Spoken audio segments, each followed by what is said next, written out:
Hello, friends, and welcome back to ReddX, your source for the freshest daily cringe content anywhere on the internet. Promise, swearsies, it's just a fact, and it's totally science. Go ahead and look it up. Thank you so much.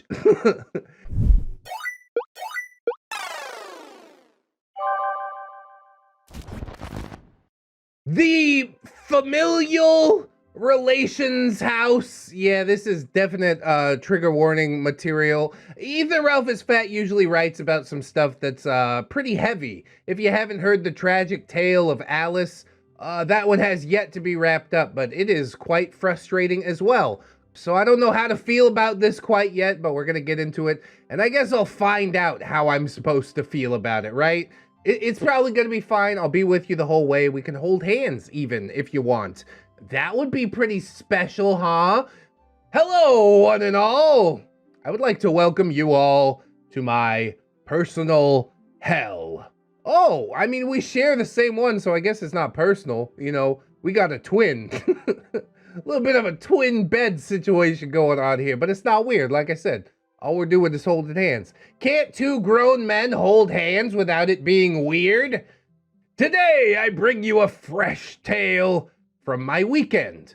A story that will soon, hopefully, be erased from my mind by the overuse of some medical devil's lettuce. Oh, so delicious. I miss it terribly. As soon as I get back to California, yeah, that's on the agenda for sure. Before I go about the process of scrubbing it from my chicken cutlet smooth brain, please come with me on a journey of unbelievable cringe. Is this really how it's gonna be? Unbelievable? After we've read Chris Trucker and all this? Are you sure? Maybe. I am gonna say this right out of the gate, though. This one is freaking weird. I am still processing the entirety of the events myself, and I'm still wondering if it was just like an acid flashback that played itself out within my own mind. Based on the fact that I still have a stain in my van, though, I'm gonna guess that that's not the case. Yeah, physical evidence. Look at that. I know I didn't imagine this.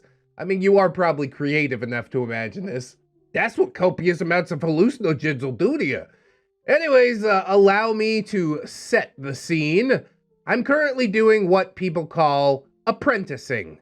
I call it something else, but we'll go with the modern naming convention. Oh, I have no idea what you're talking about. I do not get paid for this apprenticeship and have been sustaining myself on my savings. I have another 6 months to go, and my savings are starting to look lower than I'd like, so I decided to start doing ride sharing to soften the decline. You could do that in the van. That's like the special Uber, isn't it? Or do you need like leather seats to qualify for that one? I don't know how any of this works. I've never done that job, but it sounds like a nightmare. I do like it. Oh, good for you. I've only been doing it for 6 weeks now, but it can be quite profitable. The problem is that the most profitable times usually involve picking up drunks. Putting drunks in my car, it's always a bad time. If those drunks are strangers, you can't pay me enough, man. Now, I was originally gonna write some of these experiences in a sort of compilation. That was the original plan. That was until I met SisterBeard. Him and the 4 young women that got into my car that night became a nexus of cringe that I could not, in my wildest dreams, have created. With the first scene set, allow me to introduce our cast. Yeah, with the title, with StepBeard, I'll like where this is going, man. But we're on the train now. It's too late. We've already left the platform. Just pull the trigger. Just get it done. I'll do it. He's my dog. We have OP. Hey, that's me. Everyone's friend, Ethan Ralph is Fat. We do love him. Manlet femboy, who's probably getting too old to dress like a scene kid, but I like it, so I do it. Currently apprenticing in a field that I really want to get into, and driving around drunks to make ends meet while I wait to be marketable. You are super marketable. I gotta toss you some extra cash, man. Don't dry up your savings. I got you. I'm gonna send you a little something after we read this, all right?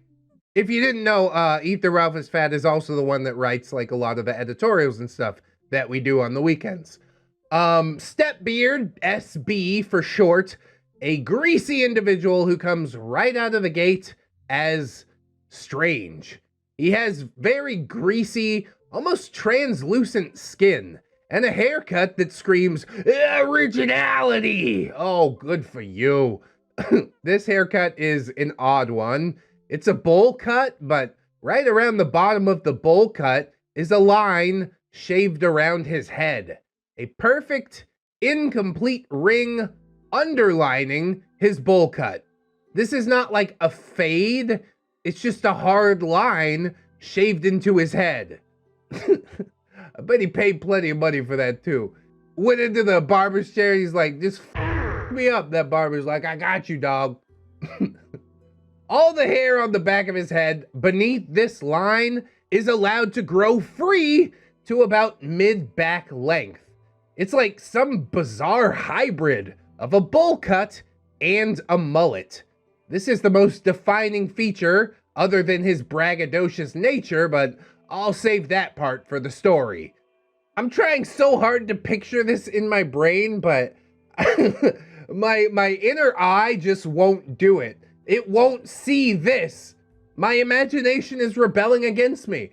It refuses to try and picture this.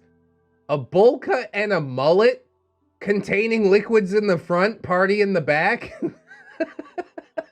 I don't know what's going on, man. We just gotta move past it, I guess. Step sis. Oh no. I'm stuck in the washer, big bro. Ugh.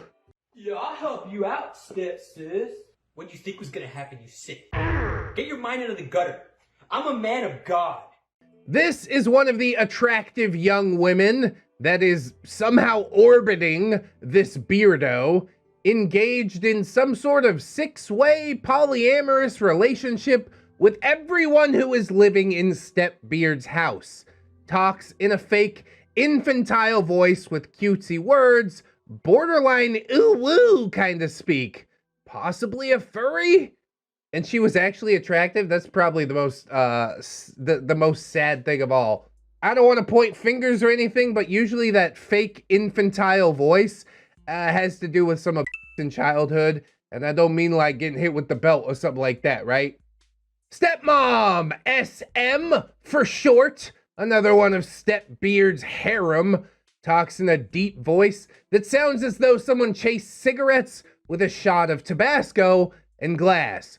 Oh, that's gonna be a nice one to do right here, yup. Smokes black and mild cigars in rapid succession and is also part of StepBeard's odd, never-ending LARP. Oh my god, dude. All these people just piled into your van and then started probably telling you about this. Isn't it quirky? Hey, you could be involved in whatever you want, but don't like share that information with me, okay? What you like in the bedroom really shouldn't define you as a human being. What's your personality outside of this six-way polyamorous relationship? Oh, you don't have one. I guess that's why you're assaulting your Uber driver with it, right? Or Grab, or Lyft, whatever the hell. Uncle is a man whose BMI is just 2 points shy of Nikocado status. Breathes very heavily and reminds me vaguely of Wings of Redemption. Oh God, that is another just dumpster fire we need to get into. But I want to put it through like a positive spin. You know what I mean? Maybe he will have a redemption arc. It's in his name after all. I've wanted it so bad. Sorry. I almost said it with a straight face. That's a video for another day. Maybe it was because of the screaming and the throwing of controllers. I mean, it's really hard to say. He has a poorly shaved head, the kind of shave job that you see when someone really just doesn't give a Patches of hair that escaped the culling of his razor stuck up here and there in defiance of his attempts at being bald. Now I did this a time or two when I used to shave my own head, okay? It's not as easy as it looks, but usually I'd go home after I noticed something and I'd, give it a little follow-up or something like that. He was in a relationship with one of SisterBeard's harem, but not involved directly in the polyamory. About 20 years older than anyone in this story. I clocked him about 45. Everyone else in this story besides our intrepid OP is in their mid-20s, I think. Niece is Uncle's semi-monogamous girlfriend, who seems to be at the bottom of the pile of orbiters that this beardo has somehow into whatever the hell it is that he's doing in that house. Definitely jealous of stepsis and stepmom, also talks in a fake cutesy voice, seemingly trying to emulate an anime character. And yes, I'll just reiterate what I said for stepsis. Really unfortunate situation. I'm not trying to point any fingers, but I don't know, man. Girl, oh God. Wow. We ran out of family members. She's just a girl. She is the girl who, spent all night vomiting. Also, she in my car, which I didn't realize until much later. Oh, that's terrible. Spent most of the night with her head in the toilet.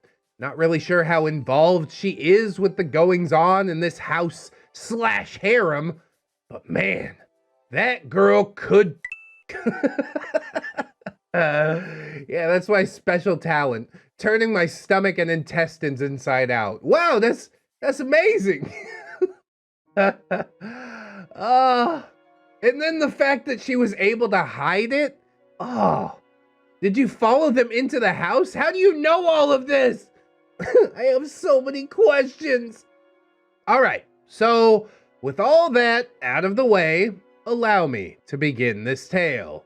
I'm scared, man. I'm real scared. I don't know if I want to do this. All right, fine. It's fine. We're here. We got to do it. I got the call to go pick up some drunks from a bar. I'm driving an old hand-me-down minivan that I got from a friend on a pretty good deal a few years back, so I do tend to drive around groups. I pull up to the crowded bar, parking as close to it as I possibly can. No easy task, as the road is clogged to hell and back, as is often the case for the weekend. Can't you just put on your emergency flashers or something like that? Do one of those rolling stops, slow down to 5 miles per hour and slide the door open, be like, jump in! We can't stop here, this is backcountry. I see a group of people approaching the vehicle. First, I noticed that SisterBeard's odd haircut was drenched in sweat or maybe hair product. I also noticed that he is escorting 4 attractive young women. What does he do for a living, I wonder? I have a lot of questions about this, but I'm also horrified to know the answer. I guess I just have to be a fly on the wall, watch it all unfold. As I see all this, I begin postulating what it is that I could possibly be seeing. Is he like the friend? Is he eternally friend zone? Am I about to get to see an IRL nice guy? Finally, one in the wild. No, he's out of his house. He doesn't fit the mold, but you never know. It could be all of those things, or it could be wilder than you could have ever possibly imagined. And I think that's what we ended up with. So my pulse was racing in anticipation for what might just be a proper dumpster fire. And if you know nothing else about me, I love dumpster fires. Ooh, what a dumpster fire. See, that's why Ethan Ralph is Fat is so eager to write these editorials. He's like, I know everything about it. Everything there is to know. Let me slap it together. I'm like, all right. Thank you very much. Tip of the hat, not a fedora. Some stuff, not as cringe, especially with Susan breathing down my neck, but we'll get to the good stuff pretty shortly, I'm sure. As he approached the vehicle, I realized that not only was his hair greasy, so was his skin. He shone in the darkness, illuminated by the headlights of the cars behind me. It briefly reminded me of that episode of The Simpsons where Mr. Burns was glowing in the dark. I bring you love. It's bringing love. Don't let it get away. Break his legs! That episode always scared the hell out of me as a kid. He reaches my window and emphatically waves his phone in front of my face. SisterBeard. Hey, are you here for SisterBeard? OP. Yes, sir. SisterBeard. Awesome. Oh, hit him with the yes, sir and everything, even after noting how greasy he is. You're a good person, Ethan Ralph is fat. He slides the back door of my minivan open and begins ushering each girl into the vehicle, referring to each of them as my sweet as they pile in. He is quite handsy in this process, and none of the girls seem to be offended by this man's touch. It is at this point that I become confused. Yeah, as would I be, I do think. It's just not something you see every day. He's the creepy friend, not the alpha Chad that every nice guy wishes they were. As two of the girls seem very into his grabby hands, truth is I had anticipated something much different. Girl, niece, and stepmom are all sitting in the back, with SisterBeard and stepsis sitting in the seats behind me. SisterBeard was the one sitting directly behind me. As the door slides shut, I sort of eye the situation in the back. Curiouser and curiouser, is it not? Okay, we are just about to ankles back here, maybe. Do you want to hop on your cousin's lap there, please? I can't look away. It's a dumpster fire and I can't look away. The last two remaining neurons in my brain are attempting to decode what is happening. The visual cues that it received are not correlating with the actual social dynamic that I am observing. My need to be liked kicks in, since my need to be right has yet to be validated. OP says, so, this is some crazy traffic, right? Were you guys waiting long? SisterBeard. Oh, not at all. We had just gotten out of the club. Thanks for picking us up, by the way. OP? Yeah, no problem. You guys have a fun night out? Stepsis. Oh yeah, absolutely. We got to have the drinkies and we had fun doing dancing. Ooh woo. Ooh woo.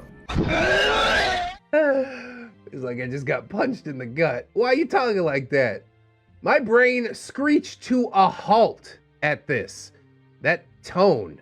That infantile tone and the overly exaggerated yes and stilted speech. A cold finger ran up my spine as I heard someone say ooh woo in real life, unironically. I don't know how to process any of this. I think I'm in the same boat. Is this real life? I only snapped back to reality as I heard the seatbelt indicator dinging from my dashboard. I thanked my minivan by both physically and mentally my seatbelt. I was going to need it. I already need it. I feel like I've been punched in the gut. Make it stop. It's only gonna get worse. We've got so long to go. OP says, well, that's always fun. Stepsis. Yeah, but I drank a little too much. I hope I don't get myself stuck in the dryer all alone with my stepbrother. Oh, I'm done. I gotta go.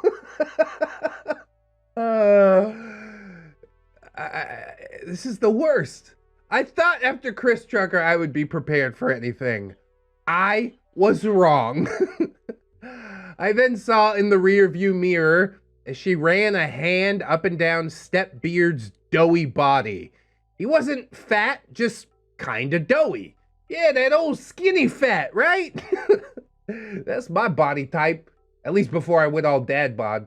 Anyway, SisterBeard said, who knows what's gonna get stuck in you if you get stuck in there, stepsis.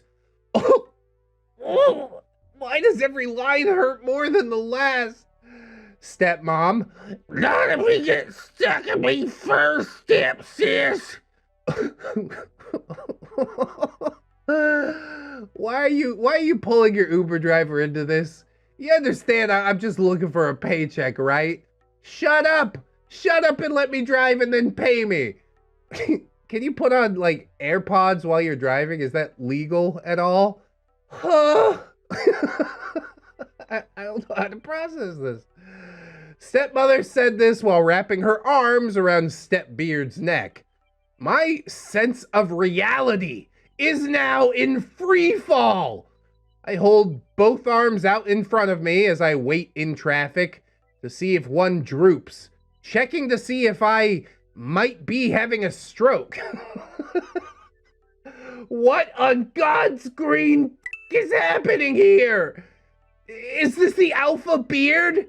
Has he become so beardy that he transcends all known laws of beardery? We don't have any research on this. I have no answers for you. I'm sorry. I've never seen this before. Could this possibly be the legendary SuperBeard? What is that called in the Beardonomicon? Omnioprimus, but usually they're more like predatory. And this guy seems to have women consenting. I don't know. I just don't know. I continue to try and navigate through traffic as this odd, catty back and forth starts between them. I will not transcribe the entirety of the conversation because my sense of decency prevents me from transcribing it to you. Thank God for that. I am, of course, lying, but please temper your spines, for the night is long and full of cringe. Oh my God. Oh my God. Why did you lie to me? I had such hope, and you just dashed it to the ground. I mean, it is 100% a LARP, and I'm holding on to that, but it doesn't make it any less weird, man. No kink shame, but no kink shame really only applies when everybody around you is consenting. You know what I mean? ROP is not a consenting party in all of this, so I'm not gonna sign off on any of it, LARP or not. Stepsis, if I wiggle my for SisterBeard, he won't be able to resist. He wants my young, fluffy bottom.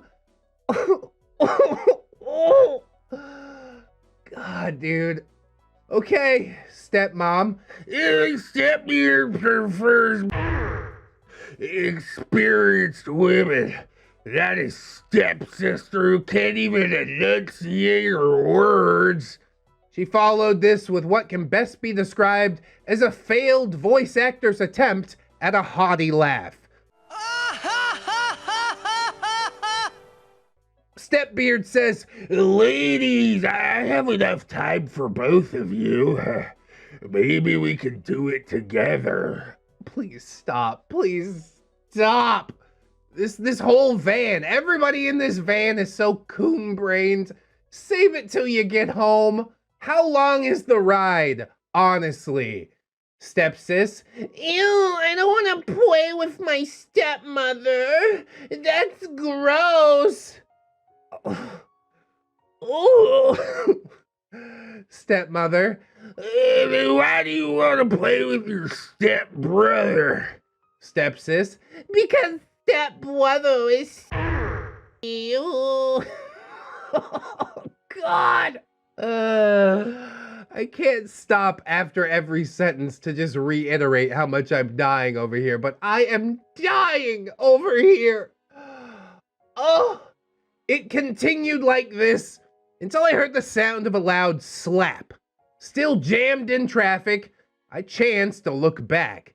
Stepmom had slapped stepsis for some reason, And this wasn't like a LARP play slap. This was like an actual hard slap, to which stepsis began crying, and as I began to speak, I was cut off by StepBeard. StepBeard, hey, don't worry about it. We're just playing around. Stepsis likes being hit. Don't you, kitten? Stepsis, yes, I just forget my place sometimes. Oh, God, this is... Stop the van. Everybody get out. I don't want it. I don't want it.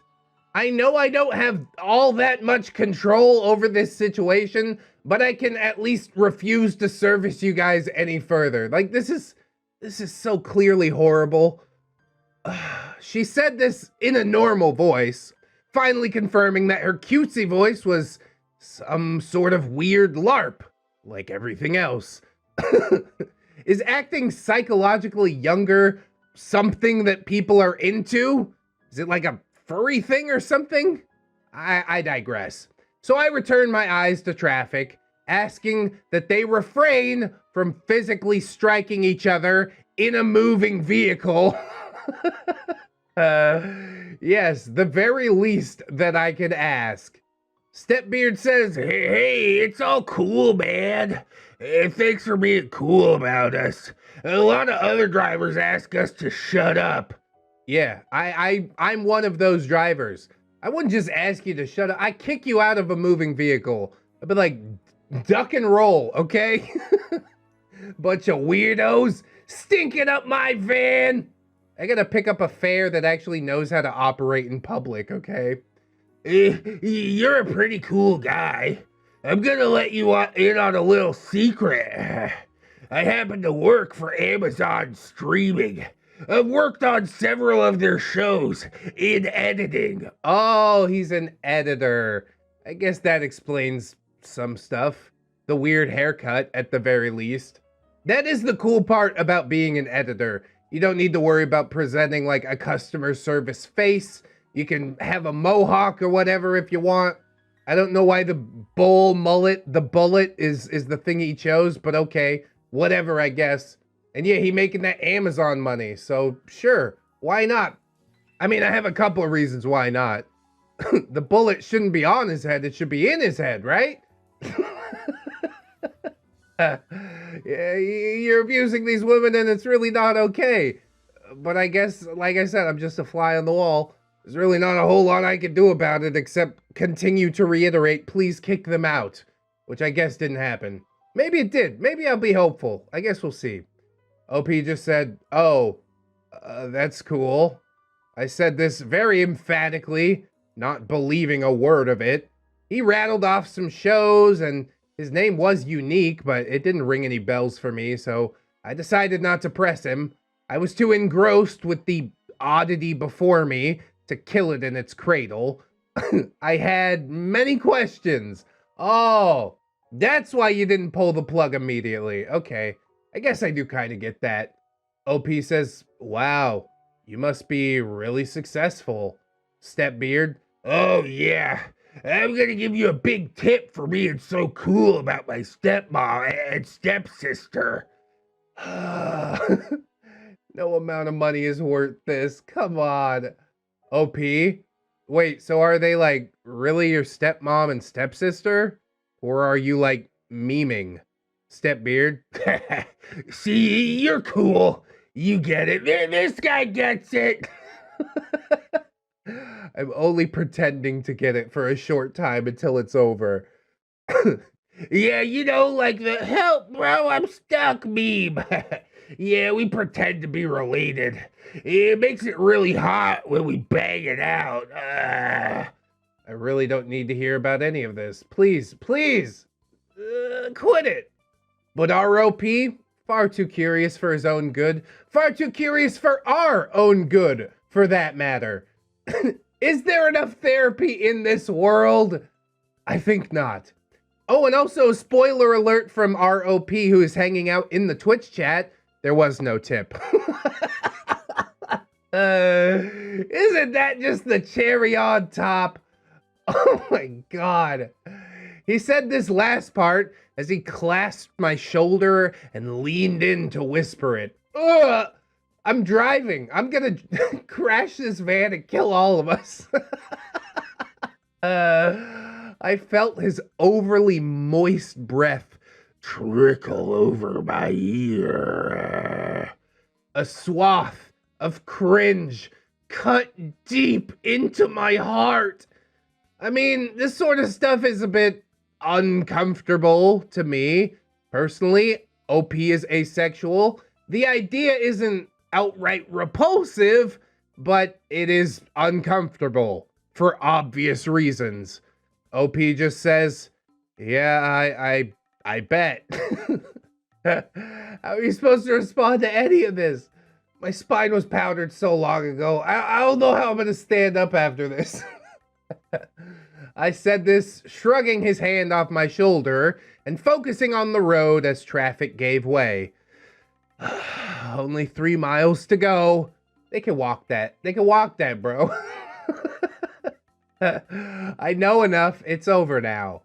SisterBeard says, you strike me as a nerd. Do you play Magic the Gathering? OP? Yeah, I actually love that game. SisterBeard, I bet you that I know more about the game than you do. Oh my god, dude. This is your flex? Stop. Just stop. I guess at least he is showcasing some personality. You know, he's an editor. He plays Magic the Gathering. He goes out on the weekends and he's totally coon-brained and awkward with Uber drivers. He enjoys having a weird haircut. I mean, that's all I really know about him, but that's all I care to know. I'm done. I'm checking out. And this shift of conversation about how he LARPs about familial relations to Magic the Gathering was really jarring. Then immediately turning it into a competition was also pretty weird. I'm definitely picking up on some super strange vibes at this point from this dude. I mean, even outside of all the brain stuff he's talking about.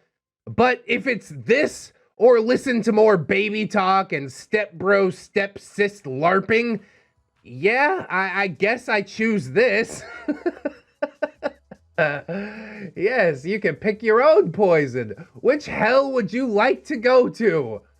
Oh, I think you made the right choice, honestly, but it still ain't gonna be no fun, is it? OP says, okay, shoot. He then dove into a bunch of questions about rulings and obscure card facts. I got a few right, but he was correct. He knew more than me about Magic, at least in relation to odd rulings about cards and flavor text on said cards, and I'm okay with that. It kept the oddities of this group down to a minimum and fed the man's ego. As we pulled up to his house, his deluge of questions ended with him saying, see, I told you I knew more than you. Great. Wow. You won the prize. Maybe he was really trying to build a bridge here. Maybe he was trying to pull our OP in on the little game that they're playing in this dungeon house. But who knows? I might be reading too much into it. I did notice that the house was a decent size. 2 stories with 4 nice cars in the driveway. Then I asked a question that was so internally divisive, it must have caused several branches in the ever-branching flow of time. SisterBeard, do you want to come in and play some Commander? Oh, okay. I'm not reading too deep into it. I see exactly what's going on here. And no, I don't. OP, well, I don't have my Commander deck with me. Otherwise, SisterBeard, you can play with one of mine. I have like 20 top-tier Commander deck. No proxies at all. Oh, man. I mean, swinging, I can get behind it. If that's what you're into, that's what you're into. Even the LARPing, I could get behind it. If it's done in a private setting with consensual parties. But this, man, I'm so glad I know OP is asexual. He's gonna say no. This could have ended up horrible. They could have just locked him up in the basement or something. Nothing good's gonna happen if you say yes, right? I had been offered a choice. Dare I venture into what could possibly be a den of debauchery? A debaucherous beard nest? Dare I extend my exposure to these individuals? Every fiber of my being screamed, no! Oh my God. He's gonna do it, isn't he? Don't tell me. The whole situation was like looking upon the face of an eldritch god. My sanity was plummeting, and my grasp on reality, relationships, and decency itself were being warped. Clearly, I should leave this place. But, much like men who race to their own doom in H.P. Lovecraft stories, I was not smart enough to flee from my self-destructive path. Oh. I just want it to be over so bad. It's gonna get worse. I don't know how it can get worse. I parked my van in their driveway, and I stepped outside. I took my cigarettes from my pocket and lit one as the rest of StepBeard's group clambered out of my vehicle, a slow, plodding pace generated by mild intoxication. This is a death march that you're going on right now. You realize that, don't you? It's not too late. The van's right there. Hop in. As I prepared to snuff my cigarette on my boot, stepmom let me know that I can smoke inside as she lit up a Black and Mild. I've only seen a few people actually smoke Black and Milds like cigarettes, so this was odd to me. When I walked into the house, I was immediately bombarded by the smell of stale cigar smoke and a bright yellow sheen. What had once been nice white walls were coated with a yellowish-brown staining from years of smoke abuse. I'm pretty sure that was my method for painting my old apartment before I met my wife. I do get it, but don't smoke inside. It's so bad for you. Come on. Smoking is bad, but enclosing yourself with that smoke, that's wild. Please don't. Touching the wall caused my hand to become slightly stuck. Oh. Removing my hand revealed that some of the yellow-brown residue was now coating my hand. I blasted it with hand sanitizer and rubbed it on my pants to try and remove the discoloration. Yeah, that's about 2,000 chemicals you got on your hair right there. I'm sure some of them are topical. You just absorbed a little bit of lead through your skin. Congratulations. We can start calling Ethan Ralph is fat tar hands. Hey, what you doing out there, tar hands? It's not the most biting nickname, but it's what I got. Leave me alone. Uncle. Hey, everyone, get out of my room. A garbled voice shouted from a dingy green couch against the wall, and a rotund man sat. The area where he was sat was stained gray from wear or body dirt. Probably both. On either side of him were two pillows. I didn't know what anime characters they were, but there were two of them. This man had akimbo body pillows. He was dual-wielding Dakimakuras. Oh, hey, you brought your sister, huh? I hate it. Thanks so much. Niece. Uncle, I missed you all night. She said this as she dove onto the weathered couch and across Uncle's reclined torso. He grunted in pain as she did and shoved her off of him onto the floor. Oh my God. The awkwardness, the cringe, it's just too much. Uncle, don't jump on me, stupid. Yeah, climb back up here and just lean on me. Gently. Yeah, you know, you gotta be wary of Uncle's goiters and bunions because he's 45 years old, living on a couch. Oh, God. I'm just at a loss. I don't want to point the finger and say daddy issues, okay? I would never do that, but I kind of want to do that. She complied with this, apologizing in a high-pitched voice that caused my tinnitus to act up. I swear, you could use her as a human dog whistle. Pretty sure I heard the neighbor's dogs barking when she spoke, now that I think about it. Oh, Uncle Chan. Uncle Coon. God. This is so weird. Can we not just walk out the door? Is the door not still directly behind us? I'm leaving. I can't no more. I've seen enough. But curiosity compels us. It also killed the cat, incidentally. Which we might see. I was ushered to the dining room, which was also disgusting. The room was altogether too moist, and the smell of mildew lingered in the air. Rusting pots and pans sat in gray dishwater. Oh, God! Why are you doing that? If the thought of gray dishwater doesn't skeeve you out to your core, then I want you to imagine taking a sip of that dishwater. All right? You feeling what I'm feeling now? Oh, a stovetop was covered in years of grime and adorned with an open pot of an unknowable yellow substance. Fruit flies buzzing around the top of it. What are you doing? How many people in this house and nobody wants to clean? Oh, I hate it. I hate it. Large black garbage bags stuffed to the brim and left open littered a corner of the kitchen, blocking the broom closet. These, too, were host to large swarms of fruit flies.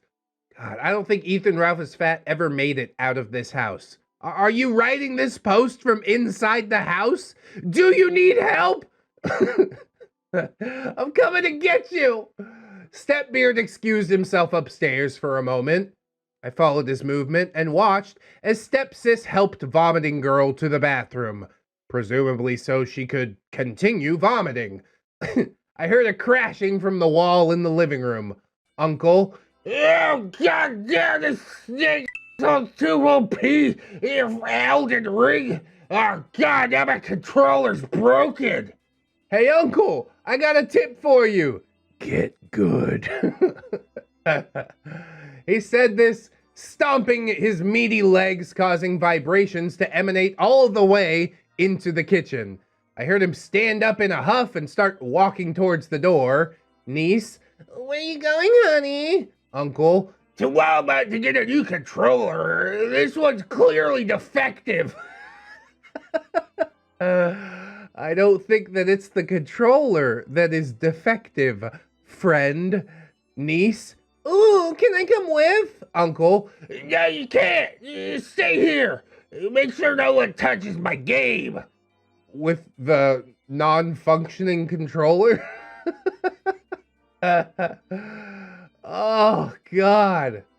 The door slammed and I, again, was left alone with my thoughts. The tiny sound of fruit flies buzzing, the only background noise to my moment of silent rumination. My brain could not get wrapped around this friggin' situation. So the 400-pound, 45-year-old man has a 20-something-year-old girlfriend, and she lets him talk to her like that. She's been abused, man. It's not cool. Overweight, middle-aged man living on a couch, and she's just like, well, it could always be worse. Yeah, I guess. One day she's gonna realize her own value. God, I hope so. Again, I found myself wondering if this was all part of some fantasy. Is this like a thing? I remember thinking to myself, maybe it is. I legitimately don't know. I just know from my frame of reference, everything that I was seeing was so weird. Yeah, that's a word for it. Probably understatement of the century. Some people might say weird, some might say mind-bendingly horrific. But you could say weird if you want. StepBeard broke me from my silent contemplation by returning with a big bag and dumping the contents onto the grimy kitchen table. He started pointing to decks and bragging about how much each one costs. He named one that I knew, and I chose it as mine to play with. He chose some mono green ramp deck. We did the card randomizing ritual known as shuffling, and then we began to play a few games. After a while, Stepsis came in wearing cat ears and started rubbing up against StepBeard while we were playing, an action that was met with a slap.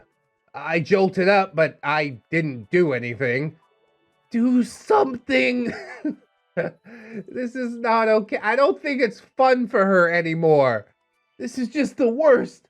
I would send Stepsis off to clean something, but I know she'll get stuck in the dryer, right? StepBeard says, how many times do I have to tell you not to bother me when I'm busy?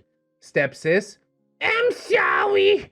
I'll go wait somewhere else. Nyah. Oh.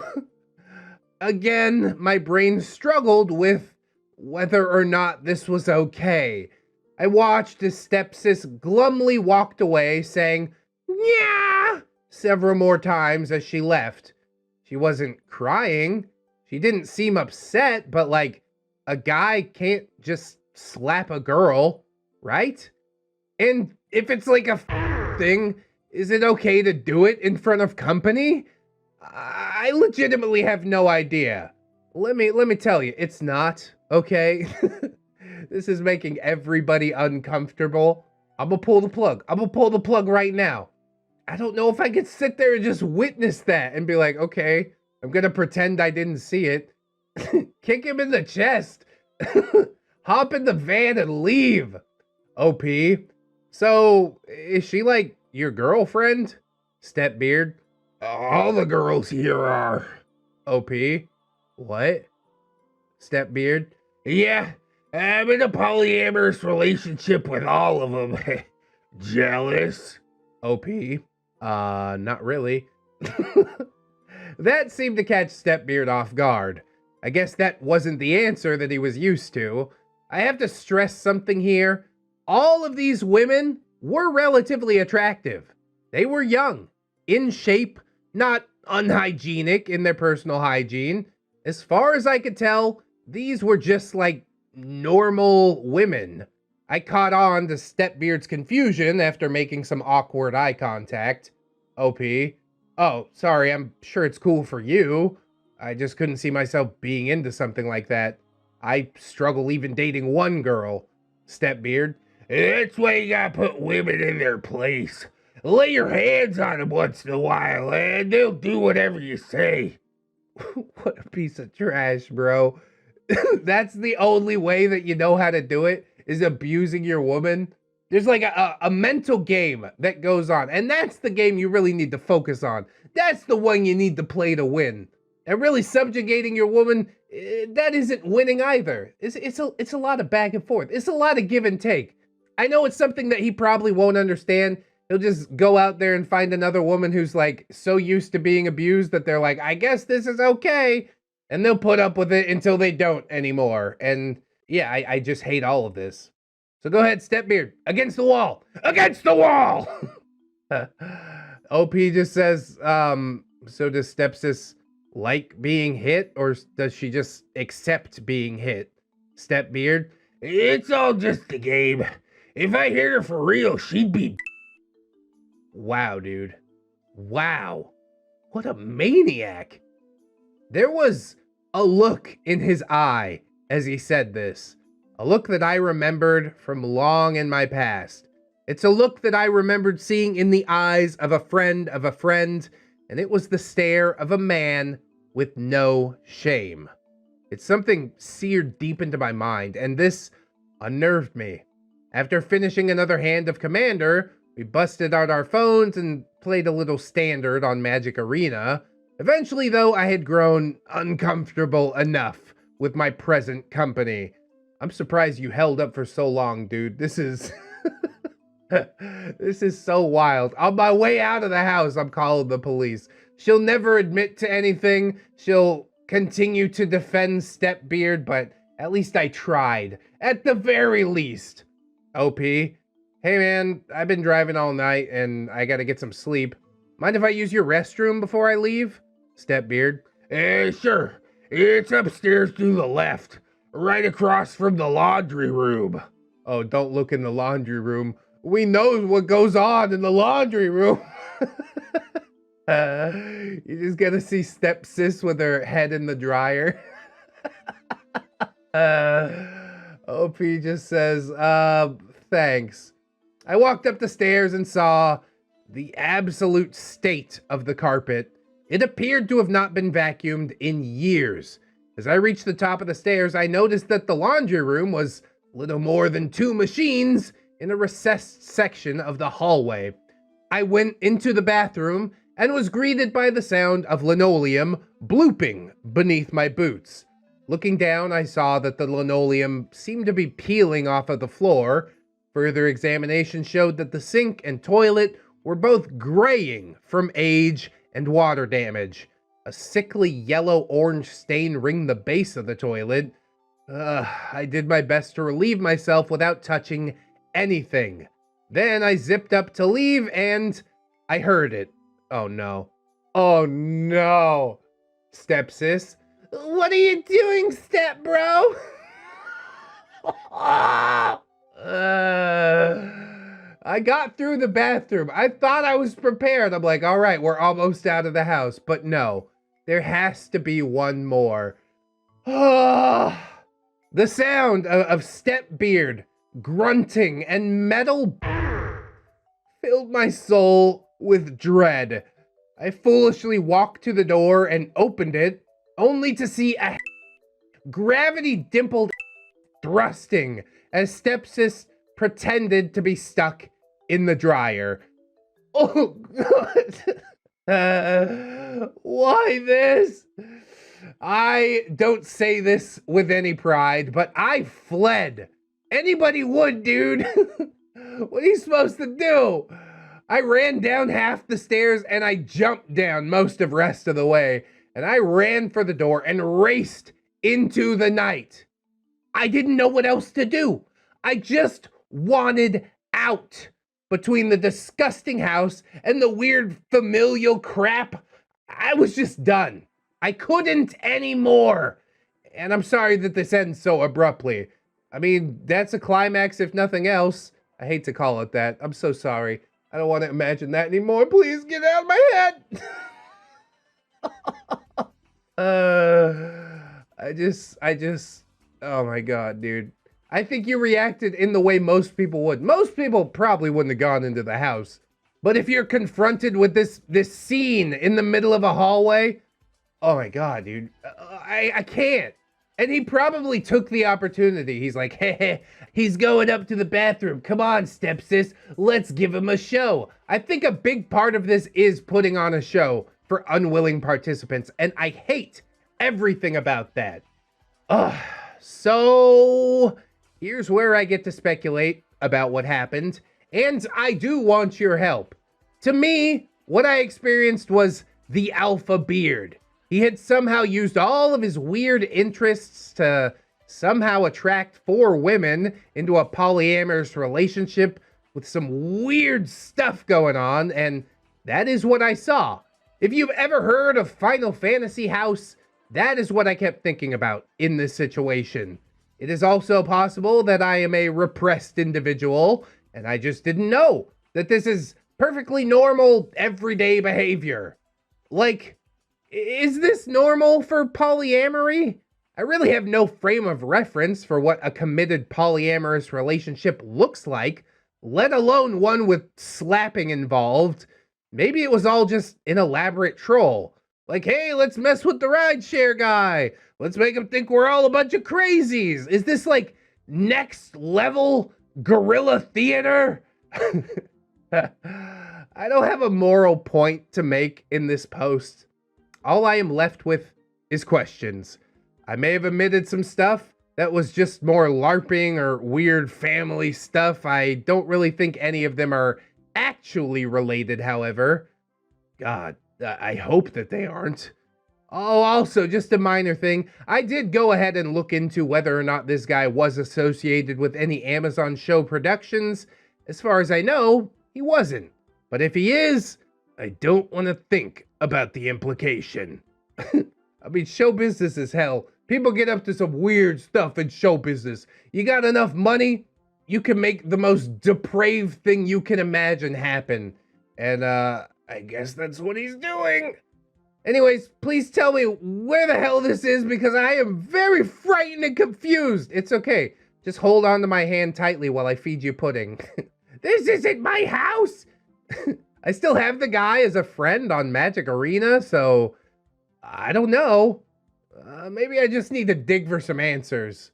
I don't think that you're gonna find any answers that will help you with this. Was he an alpha beard? No, I don't think so. He was picking on vulnerable women. This is how cults start, okay? As far as whether or not it's normal for polyamory, I am also a repressed individual, rather conservative. I have no idea. I'm in a committed marriage. I only dated one person at a time before that marriage happened, so yeah, I'm not sure. The slapping of this girl does tip it over the edge for me. Takes it into just unreasonable rage bait territory. But like you said, she wasn't crying. I don't know if she actually likes it or if she's just accepting it. Probably she is just accepting it.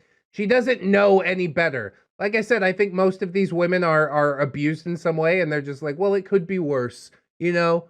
God, I hope they all get up and out. This guy is definitely unbalanced in some type of way.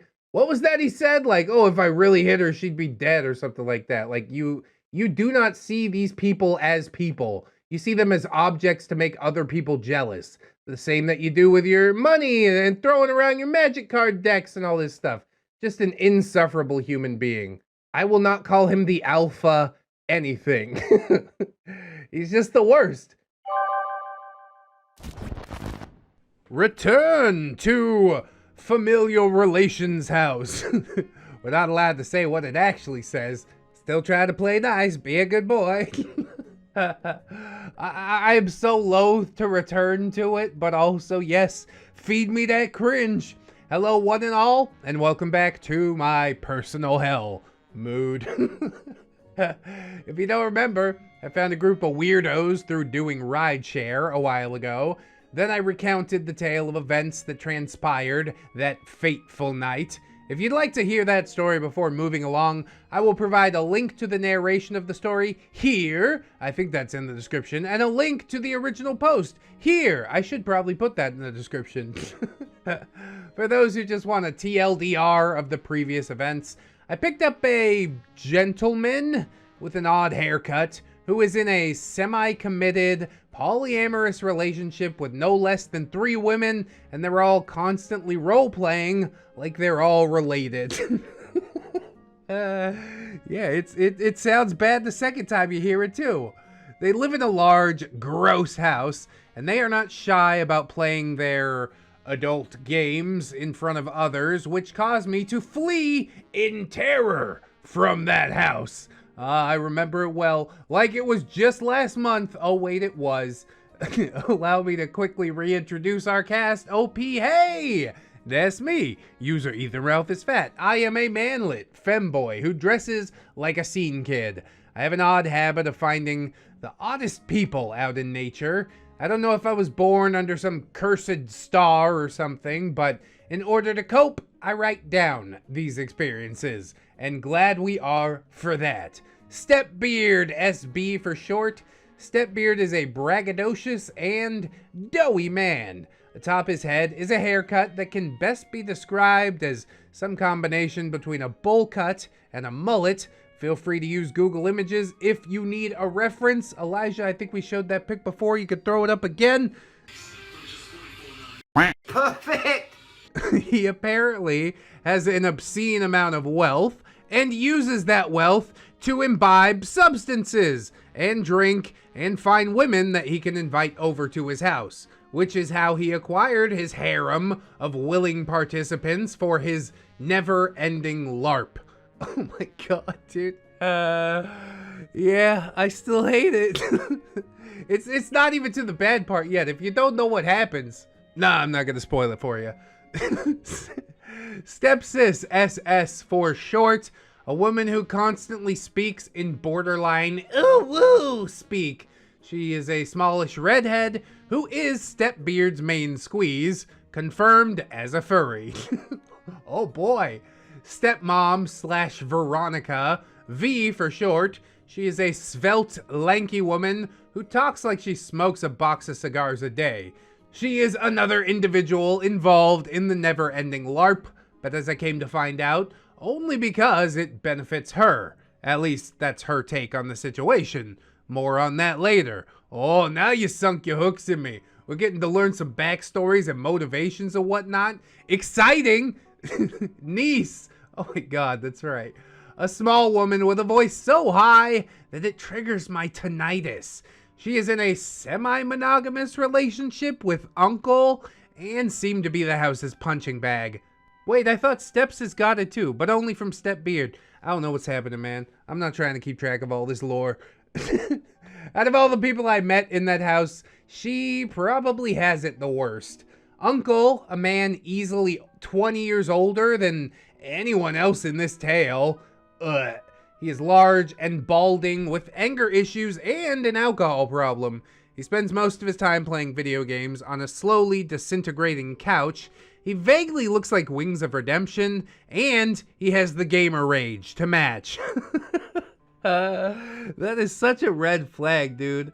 Like, if you throw that kind of temper tantrum over a video game, how are you even equipped to handle real life? I guess he's not. That's why he lives at StepBeard's house. Vomit Girl!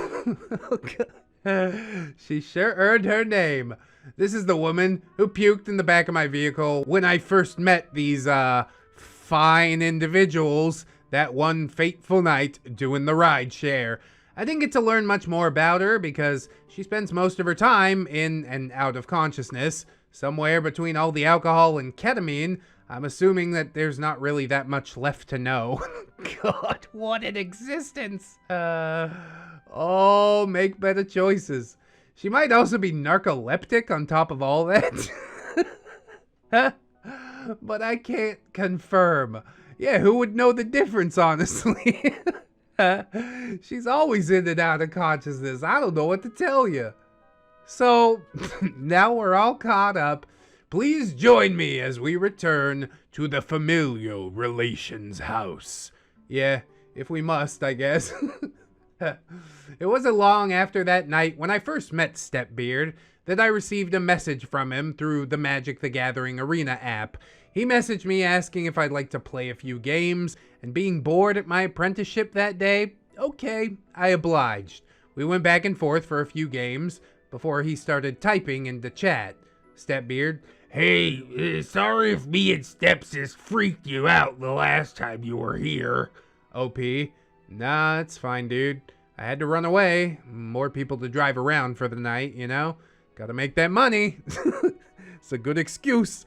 StepBeard, oh, I thought you were just put off by me and Stepsis making love in the hallway.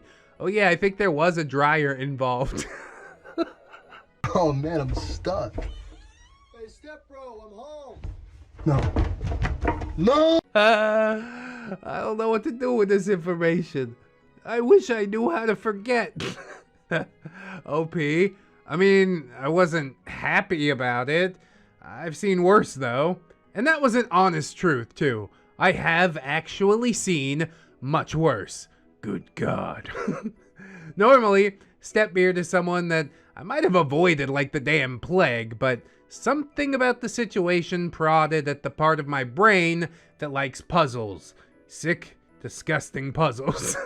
There was something deeper going on with StepBeard's harem, and I needed to know what it was.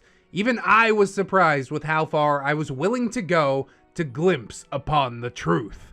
Yeah, and then it melts your face off like Indiana Jones. Don't do it! But the conversation continues on. StepBeard, you should have stuck around. V told me she wanted some, alone time with you. Oh, that's stepmom for those keeping track. Terrifying. I wouldn't have got mad if you spent some time with her. Okay, thanks, but no thanks. OP, what? StepBeard, she's into guys like you. People who look like they shop at Hot Topic.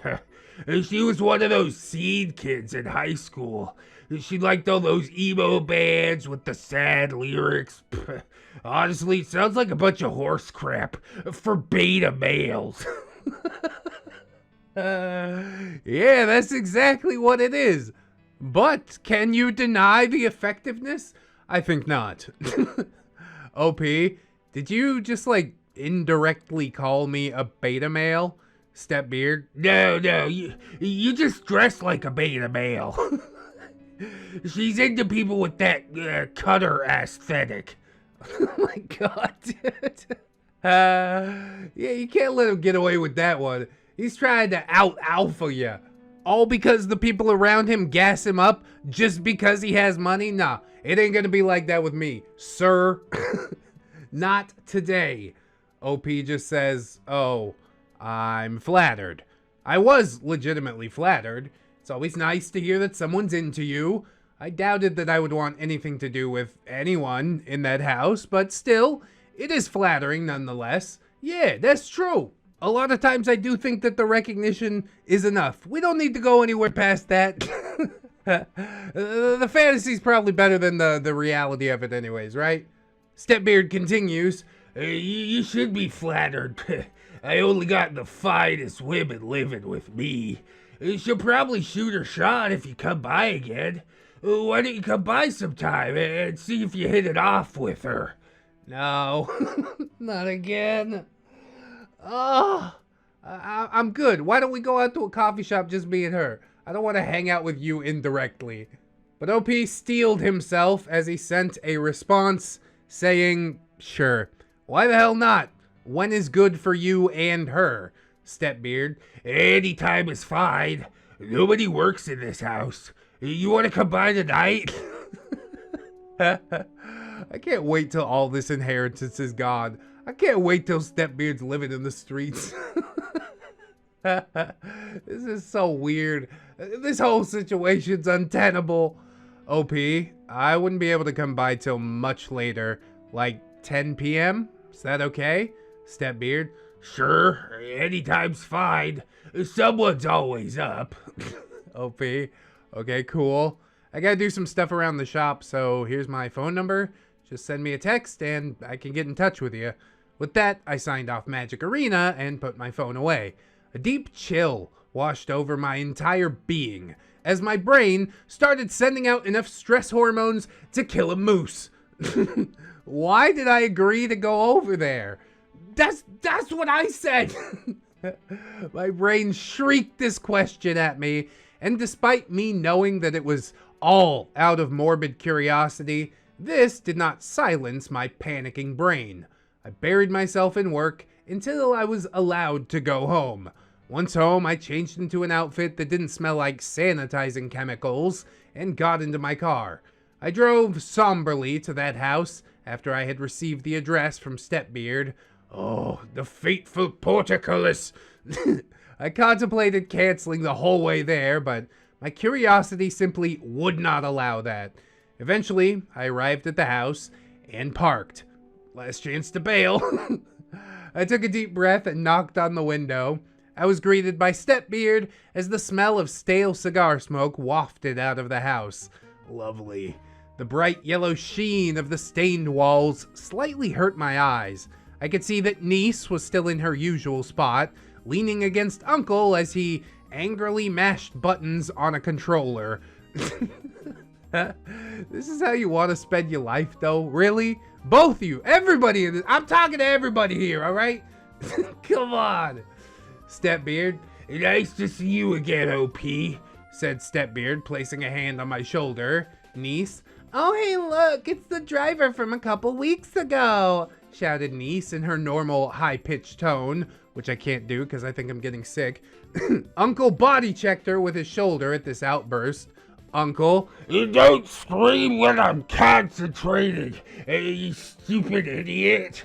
I shrugged off SisterBeard's hand as I looked over to the commotion. It's super weird. I don't like this. You think you're out and they just pull you back in. Why? So you can mush genitals with one of them? I'm good. I gotta go. Is what I said all the way through the first story too. I just hate the situation. OP, yeah, good to see you too, my dude. Just do me a favor and don't touch me. I'm not a huge fan of being touched. SisterBeard. Oh, I'm sorry. I didn't know you had such a large bubble of personal space. Should I stand further away?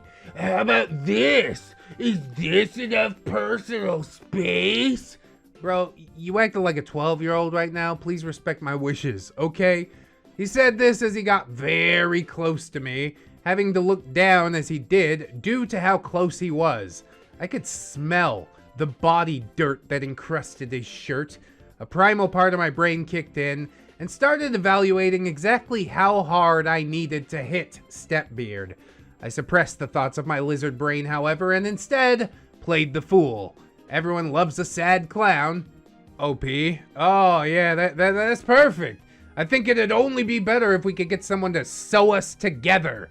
Honestly, that's an okay way to deal with it, but you should have punched him. Punched him, bailed out the door, got in the car. Story's over. He backed away a bit after a few seconds of me maintaining a joyless smile. I was starting to get a read on SisterBeard. He liked to push people's buttons. I found the only way to deal with such people is to not react. Well, that's true. You could also box him in the mouth, but you know, different strokes for different folks, I guess. SisterBeard, careful what you wish for, OP. You just might get it. Ah! He laughed and ushered me in. Yeah, you're super hilarious. See what I mean? He probably legitimately does think that was a funny thing to say. Terrifying. SisterBeard, let me go grab the commander decks and see if V is awake. We can play three-handed. Or you could, you know, decide not to be a third wheel, but alright, sure. I stood in the living room watching his uncle played Elden Ring. He was currently getting his butt handed to him by a boss fight that I was pretty familiar with. He died and slammed his hand into the armrest of the rotting couch, sending up a plume of yellow dust. Don't breathe that in, you gonna get cancer. OP, you have to dodge into his attacks, unless you're playing a ranged build. Uncle. What? OP, that boss's second phase. It has super high mobility and it swings really wide. If you don't dodge into him, he moves to the far side of the arena and starts doing that ranged bullcrap.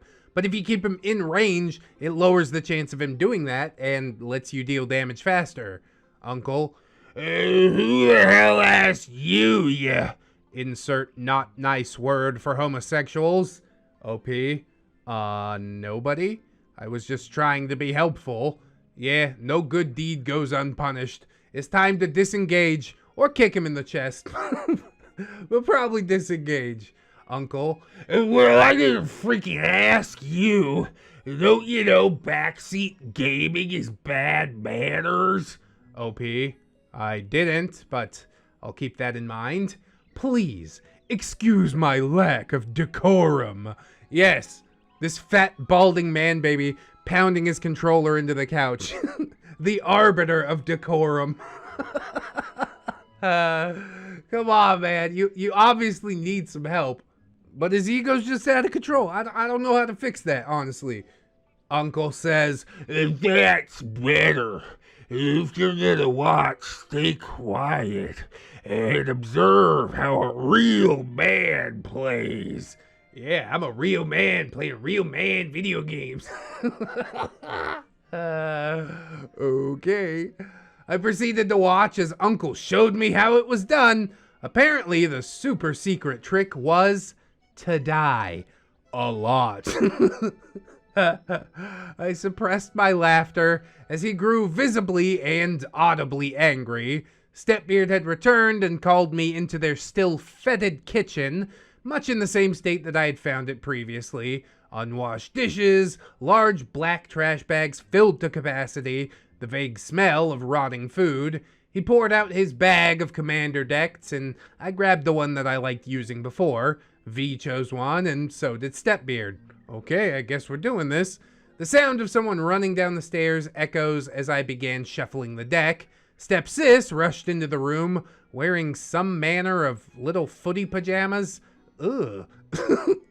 It's not just like a familial thing. This is like some age play involved in it, and I really hate it.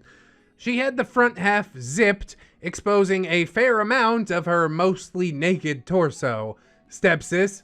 StepBeard, I need help getting to sweep. Will you please come with me? StepBeard. Sure thing, kitten. Why don't you two have fun, and I'll go tire Stepsis out. This is so gross. Please tell me no more. He said this standing and grabbing the back of Stepsis's neck and pulling her with some force out of the room. I heard her saying something along the lines of, please be rougher with me, please. This is the worst. I feel my soul leaving my body.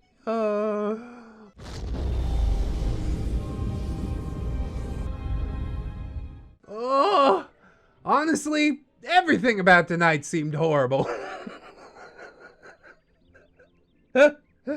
That is such an understatement. So far I had been called the F slur, had to deal with these people's odd living conditions and even odder proclivities. I just focused on shuffling my deck.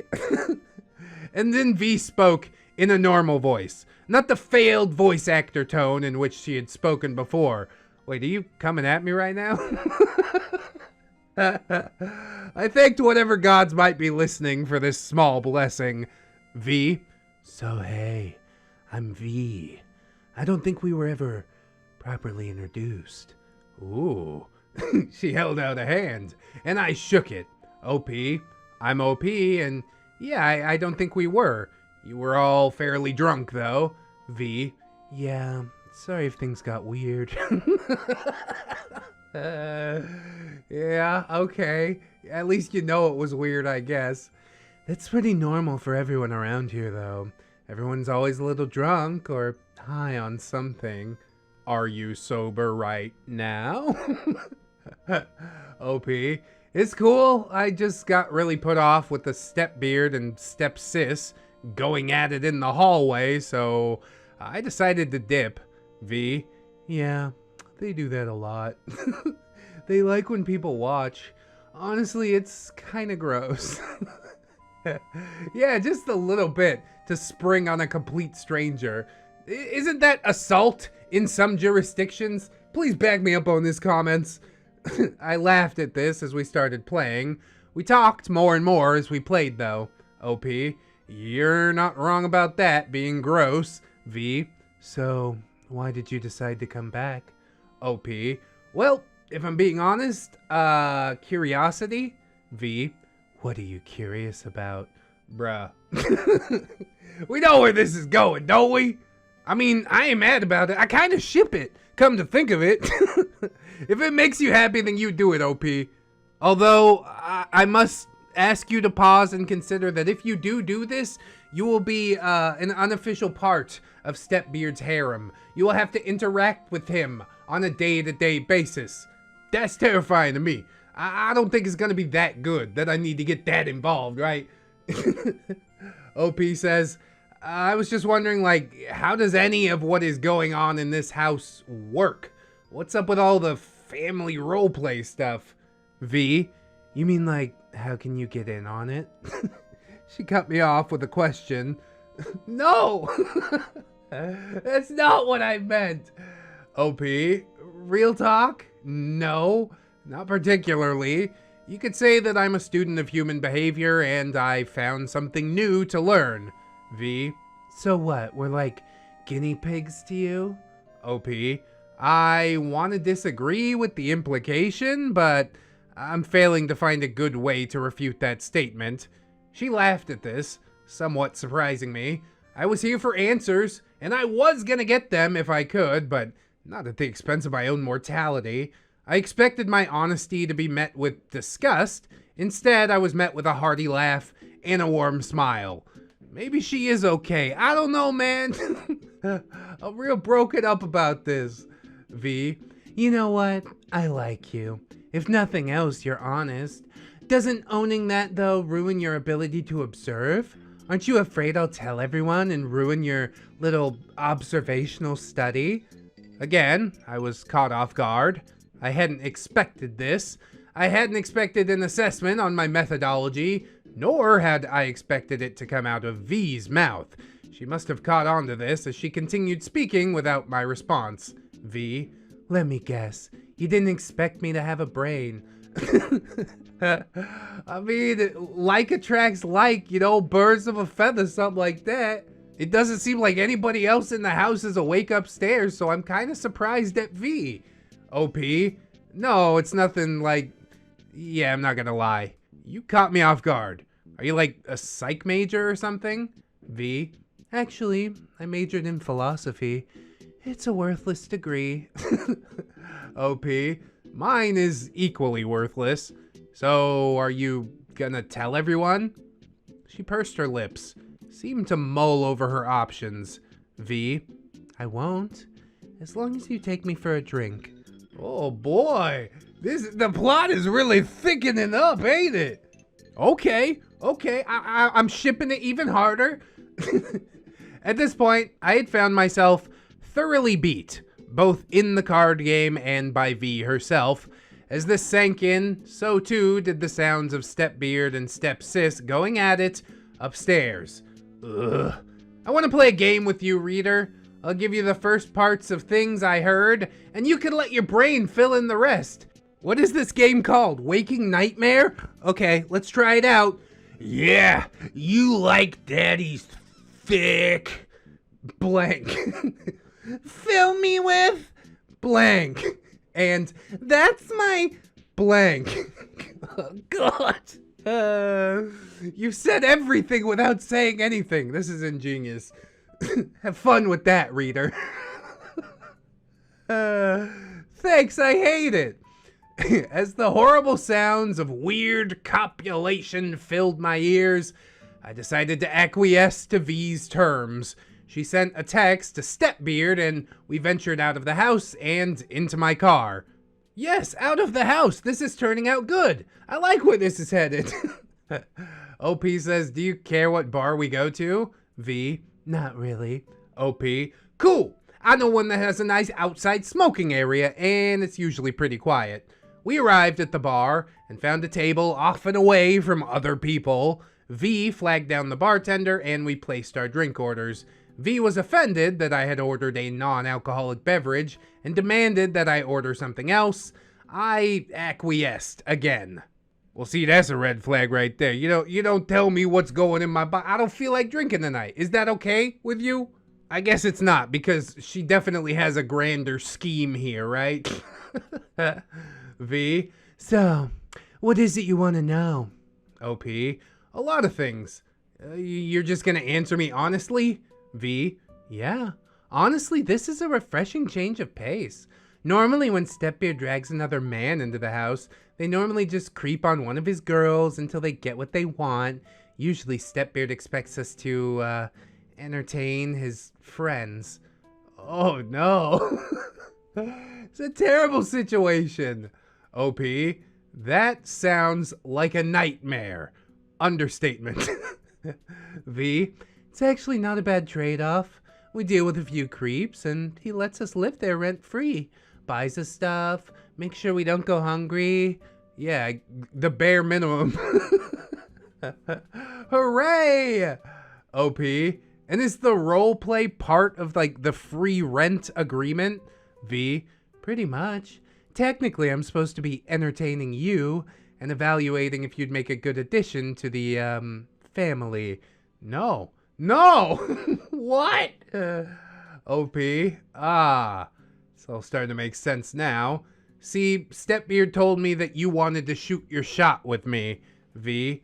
Yeah, he told me that's what you wanted to do.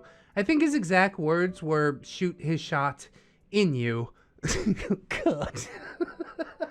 And everyone's okay with this? I guess. This is one of those situations where it's like, I consent, and I'm over here in the back like, isn't there someone you forgot to ask? I guess she puts up with it. Who am I to say that it's the wrong way to live? I'm not gonna say it's the wrong way to live. I'm just thinking it real loud. I visibly cringed at this. The drinks arrived and I ordered another one. Yeah, make it a double. I'm not fond of drinking, but tonight felt like a night for it. V, what the hell are you drinking? OP, sex on a pool table? It's good. Tastes like candy. Then V emulated SisterBeard's intonation. He sounds like a drink only a beta male would drink. OP. Oh god. Please don't tell me he actually believes in that kind of junk. V. Oh, he absolutely does. He didn't back when he was normal, but after his parents died, he started going on weird websites. And that's not to mention the fact that he is going to squander everything that they built for him.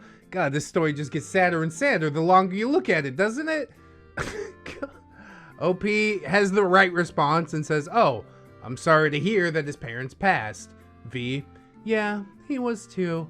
They left a lot of money behind, and I think he just dived into excess to escape the pain, and now it's all weird LARPing and drugs and finding stray women. I often think things would be better if they had left him nothing. Yeah, that's true. OP, seems like you've known him for a while. V, I knew him when his parents were alive. We dated back in high school. We went to the same college together, and it was just us.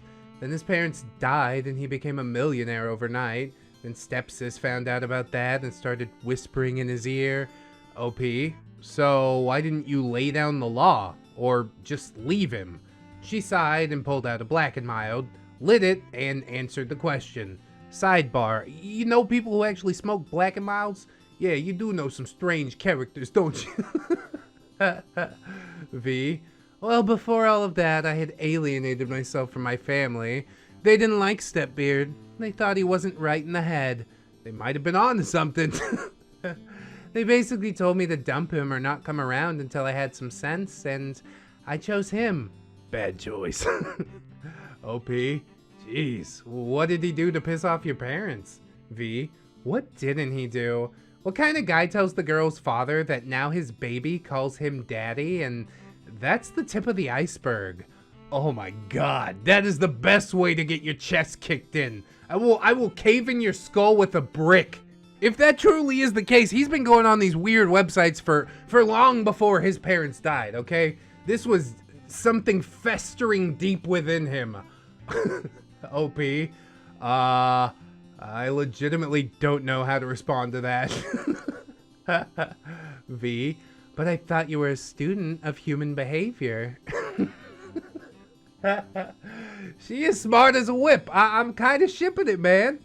She is in a very weird situation, but she does seem to be playing it to the fullest, so I don't know. I laughed at her statement. She did have me there. The mood lightened a little as we continued to sip drinks and changed the subject for a while. We carried on talking about popular culture and just general world stuff.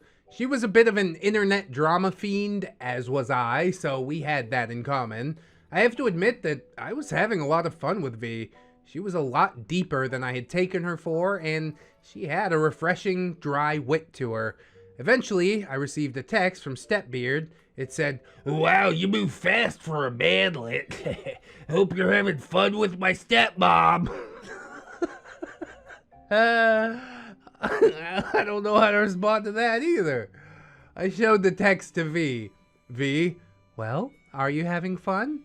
OP, surprisingly, yes. V, well, that's good. OP, all right, so what's the deal with Uncle? V, oh, that is SisterBeard's actual uncle. His parents didn't leave Uncle anything, so SisterBeard allows him to live in the house rent-free too, as long as he plays along. That seems really weird, but okay. Is that like a nice thing, or I don't think it's a nice thing. OP, does that mean exactly what I think it does? V, what do you think it means? OP, that they do stuff together? V visibly shuddered in disgust. Oh God! Oh God, we've just lost cabin pressure! V, yeah, yeah they do. No. How? Why? What? No! It hurts. Niece gets the worst of it, but we've all had to deal with them both. They get along because they both have the same view on how women should be treated. Oh my God, dude. What is happening? OP, well, that's, ominous. To say the least. V, yeah, thankfully stepsis and niece are very possessive, so I'm mostly left alone unless he wants me to entertain someone. Honestly, stepsis is more his girlfriend than I am. OP, okay, but why do you stick around? V, I'm just not ready to tell my parents that they were right. You're going to all these great lengths just to avoid saying, hey, you were right? I don't know, man. How can I sign off on that one? And honestly, my life could be worse. Yeah, hooray.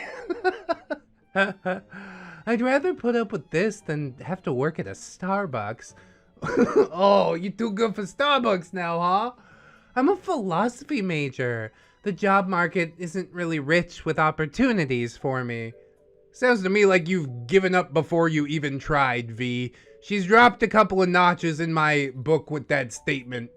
You're really just out here doing the most in order to try and do nothing at all. Like I said early on, is that really how you want to live your life? Is it really? How's it gonna look in 30 years, V? Come on now. OP, I don't know. You could probably turn that into a job in HR. V, you know, that's not a bad idea. OP, sometimes I have a good one or two. V, so what's your deal? OP, what do you mean? V, well, you came over on an invitation to court me. You haven't made a move on me. You haven't objectified me. You haven't asked any creepy questions. You're just sitting here, letting me tell you my life story. So what's your angle?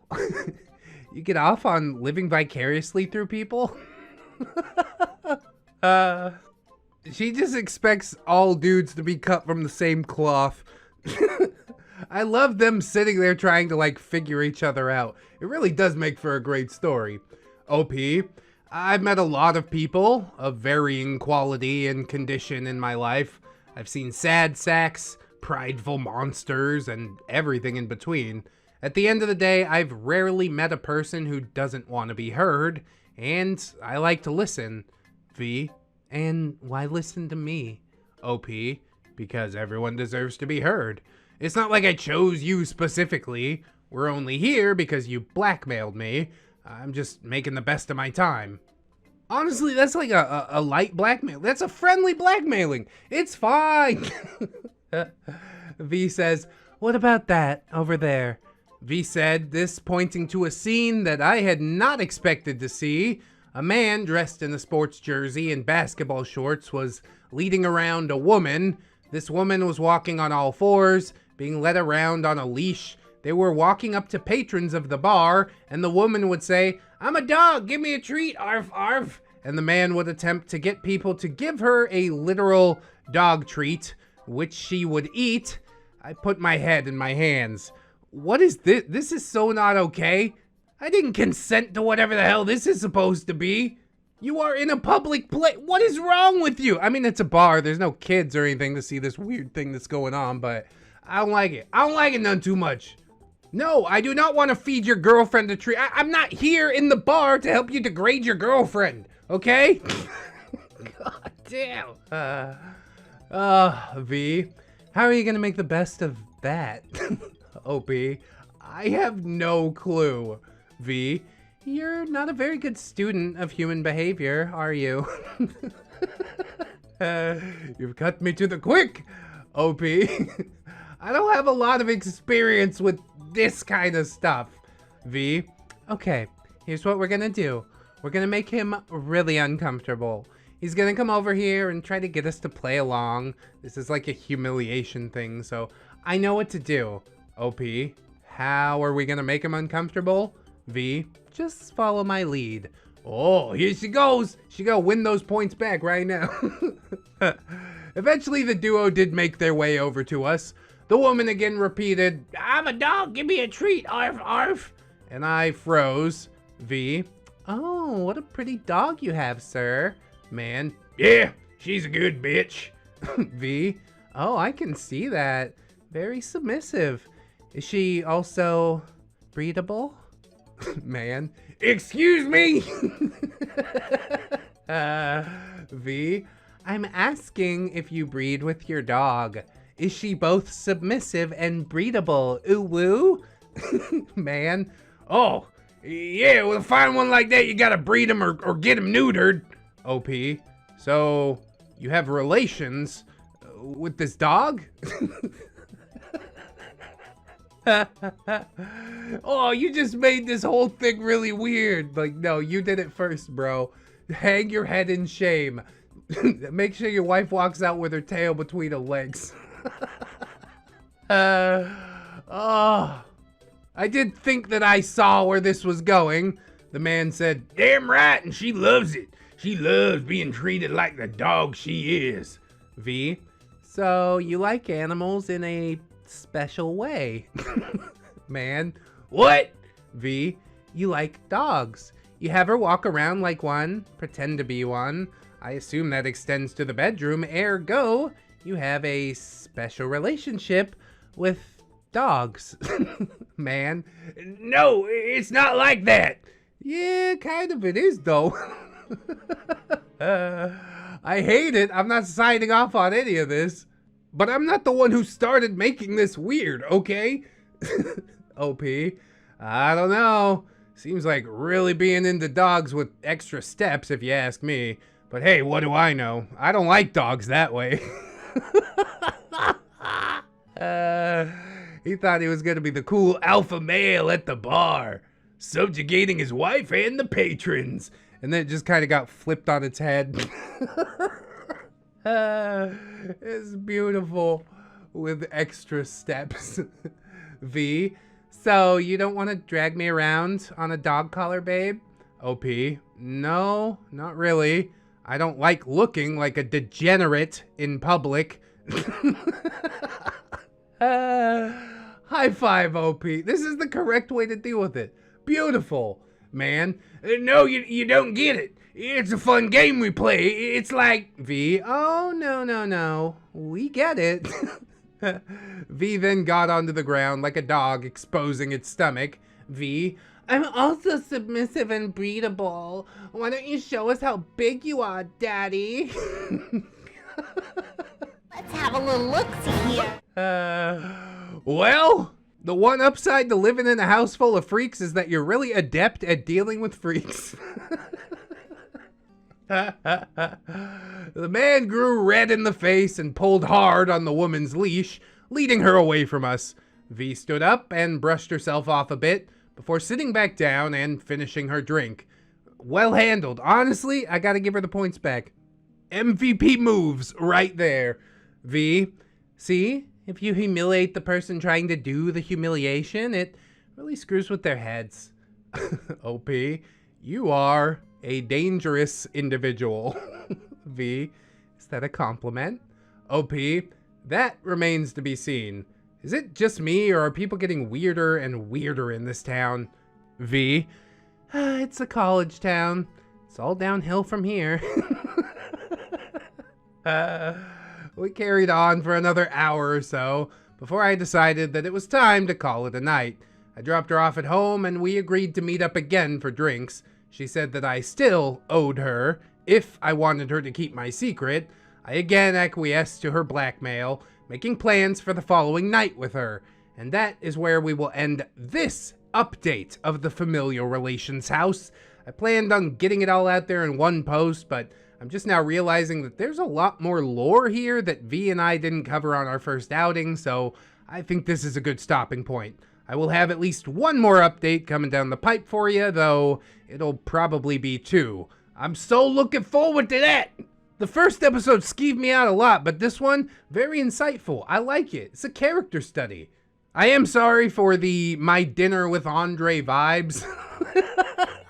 In this update, it seemed to be the best way to communicate the events of that night, as I learned a lot just from speaking with V, who was slowly becoming a viable candidate for friendship. Yeah, but she's linked in with I don't know, man. It's a double-edged sword, that's all I'm saying. With all that being said, thanks for reading. I hope it was enjoyable. I promise the true soul-crushing cringe is to come. If there's any moral to take away from this story, it is probably to not judge a book by its cover. My first impressions of V had not given me enough insight into her. Turns out there was a lot more going on with her than I initially thought. And we get a moral at the end and everything? God, that's big brain time right here. Honestly, I did think the worst of V, but then, yeah, you open yourself up to new people and experiences, and you're like, oh my God, you're a deep and complex human being. And I think that's the case for most human beings on the planet. That's why I love talking with people, you know? I don't always have the mental fortitude for a back and forth, but I do want to know, like, what are your hopes and dreams and fears? Definitely not so that I can catalog them and use them against you in a nefarious plot someday. That's crazy.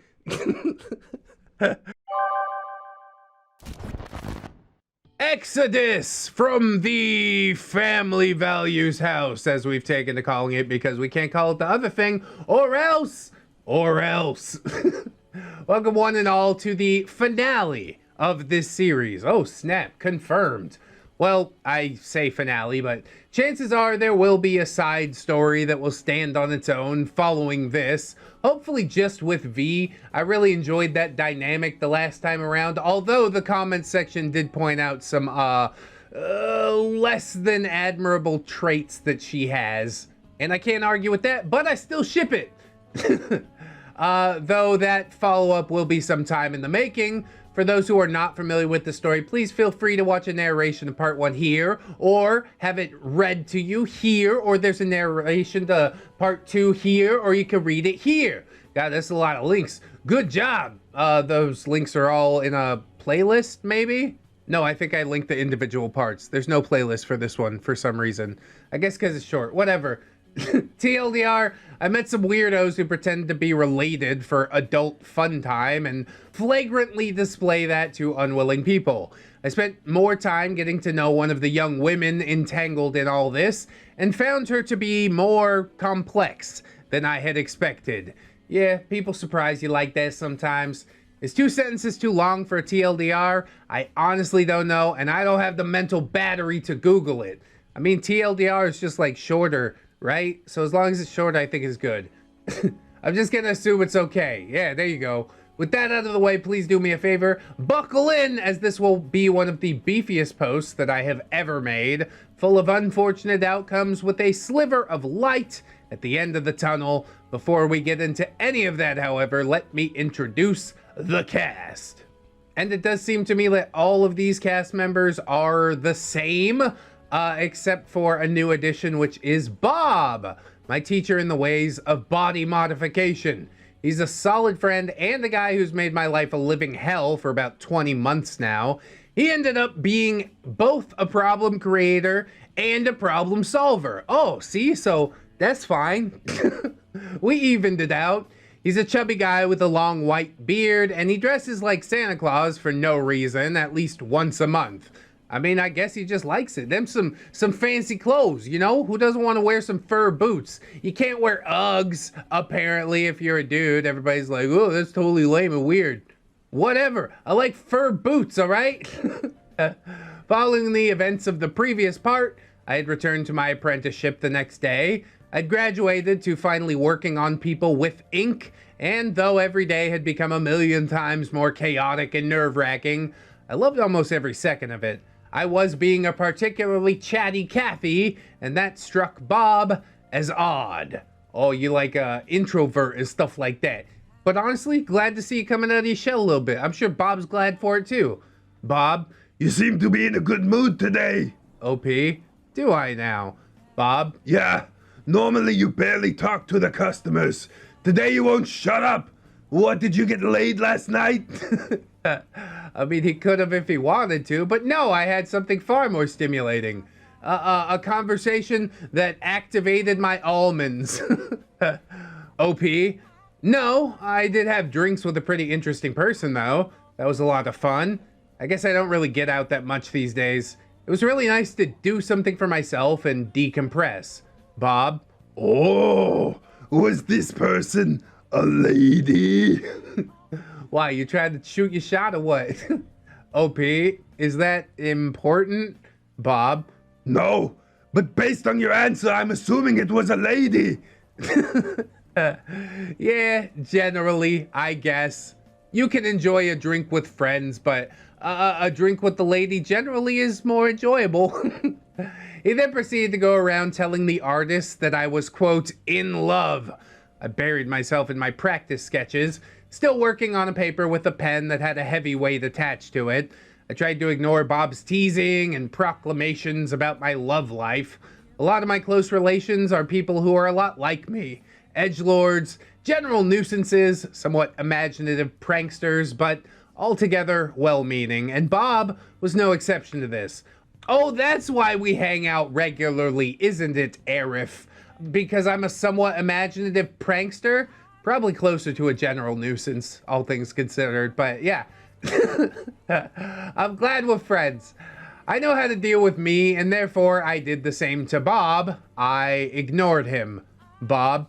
Hey, if you're not gonna have the decency to be embarrassed when I'm making fun of you, at least go get the crew some coffee. Oh, that's some intern work, isn't it? All right, Bob, I guess. 20 months of this. He said this returning from his one-man parade and slamming $40 on the front counter. OP, did you at least write down everyone's order for me? Bob? No, I didn't. That's what I pay you for. OP, you only pay me in knowledge. Yeah, you gotta do this for the clout. You gotta do this for the love. A little bit of exposure. God, I hate it. Bob? You know, some masters don't pay their apprentices, and they make them pay for the privilege. OP, fine, but I'm getting myself a bubble tea with the change. Yeah, that's one way to stick it to him. You're gonna pay for this extra $4 whether you like it or not. I said this before standing and then going around the shop to get all the orders. I then left and walked down the street to get some coffee. I received a text from V as I was waiting in the exceptionally long line. V, had a lot of fun last night. Thanks for not being a creep. Yeah, you too. OP, no problem. V, so I talked to my parents. OP, wow, just like that? V, yeah, I finally realized the only reason that I'm here is to be humiliated. I'm just like that woman who was being walked around on a leash. Just some toy in someone else's toy box. Honestly, that's a great realization that you came to. That's the main problem that the comments section had with V in the last video. They're like, she's just stubborn. She won't apologize for no reason at all. Well, here she is, you know, tucking her tail, bearing it all. Gotta give her some credit for that. OP, well, I'm glad you learned something on our little outing. V, yeah, I still don't know what I'm gonna do with my life, but at least I have my parents back. It wasn't easy telling them how things were going, but they were more supportive than I expected. Can't wait to get drinks tonight. OP, should be fun. Hopefully we won't meet any more weirdos. At least no more weirdos aside from each other, right? High five! I pocketed my phone and went back into the shop. I did my normal day-to-day while also texting V intermittently. She kept explaining to me all the drama in the mukbang community on YouTube, and I tried to keep track of it all. Yeah, I don't understand how just a bunch of people eating food has turned into whatever the hell that's supposed to be. Thank God Reddit's relatively chill. Who knew that excessive food eating was so dramatic? As the day passed to night, I was let go early for the day since business was kind of slow. I decided to take that time to shower, take a microdose of silly fungus, and pick out an outfit for the night. Yeah, just a little microdose. It's fine. Totally normal.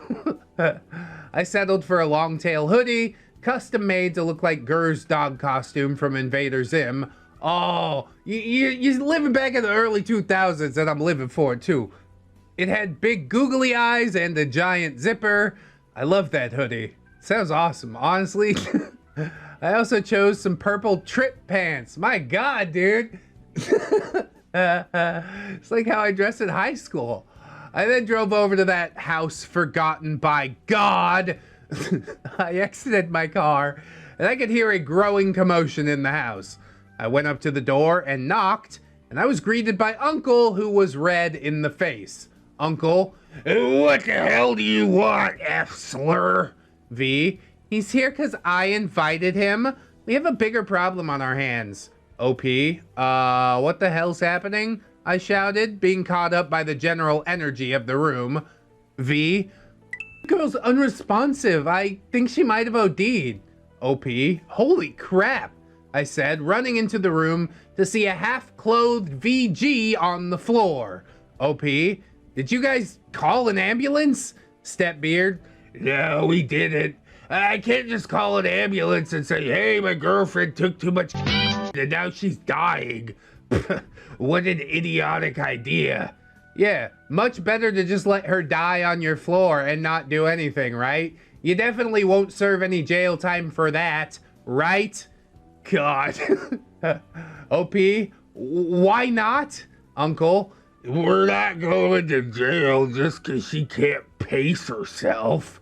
V, that's not how reporting an overdose works. OP, give me some goddamn room, I shouted, as I went to kneel by Vomit Girl and assess the situation. I opened her eyes and saw a pupil reflex. I then put my head on her chest and listened.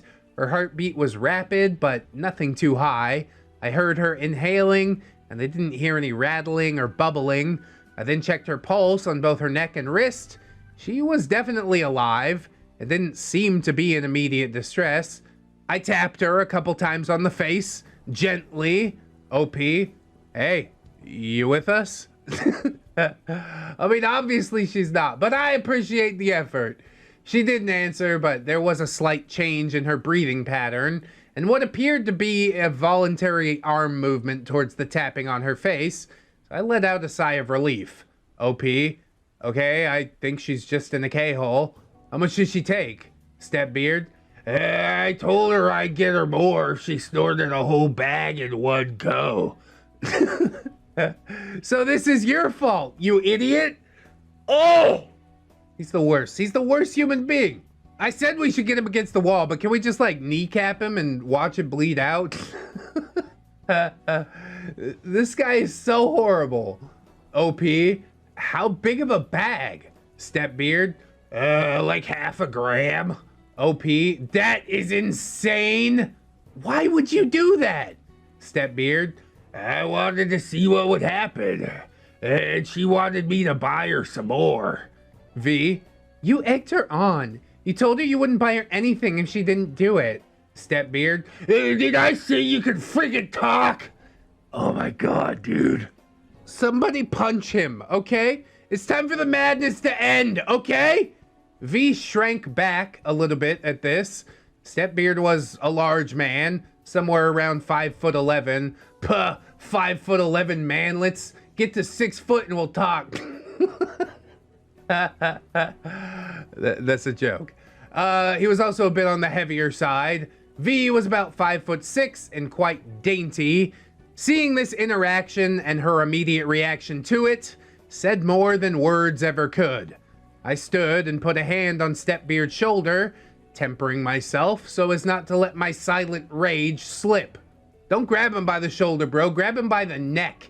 It's time. What he really meant, see what would happen. He really just wanted to see if it would kill her or not, right? He's playing with these people's lives in so many ways. And yeah, they consented to it, I guess. Sort of. Like a coerced type of consent. Consent built out of addiction. And that's just the saddest thing, because he doesn't hesitate to take advantage of that like 100%. I need to see him fall. I need to see him suffer. Please. OP, speaking as one degenerate to another, that is a very dangerous game that you are playing. That is really close to a lethal dose. SisterBeard, yeah, I've seen her do more than that. She's not even that out of it.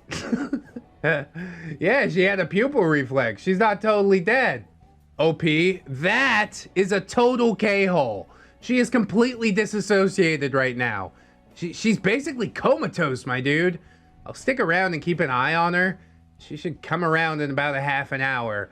Maybe we just do that thing from Pulp Fiction and shoot some adrenaline into her heart, right? That works, right?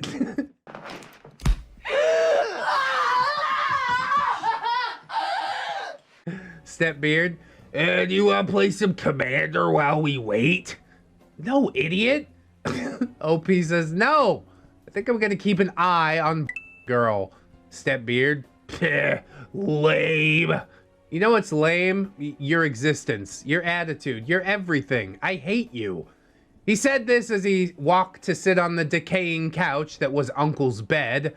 Uncle sat down, picked up his controller, and started playing Elden Ring. Probably very poorly again.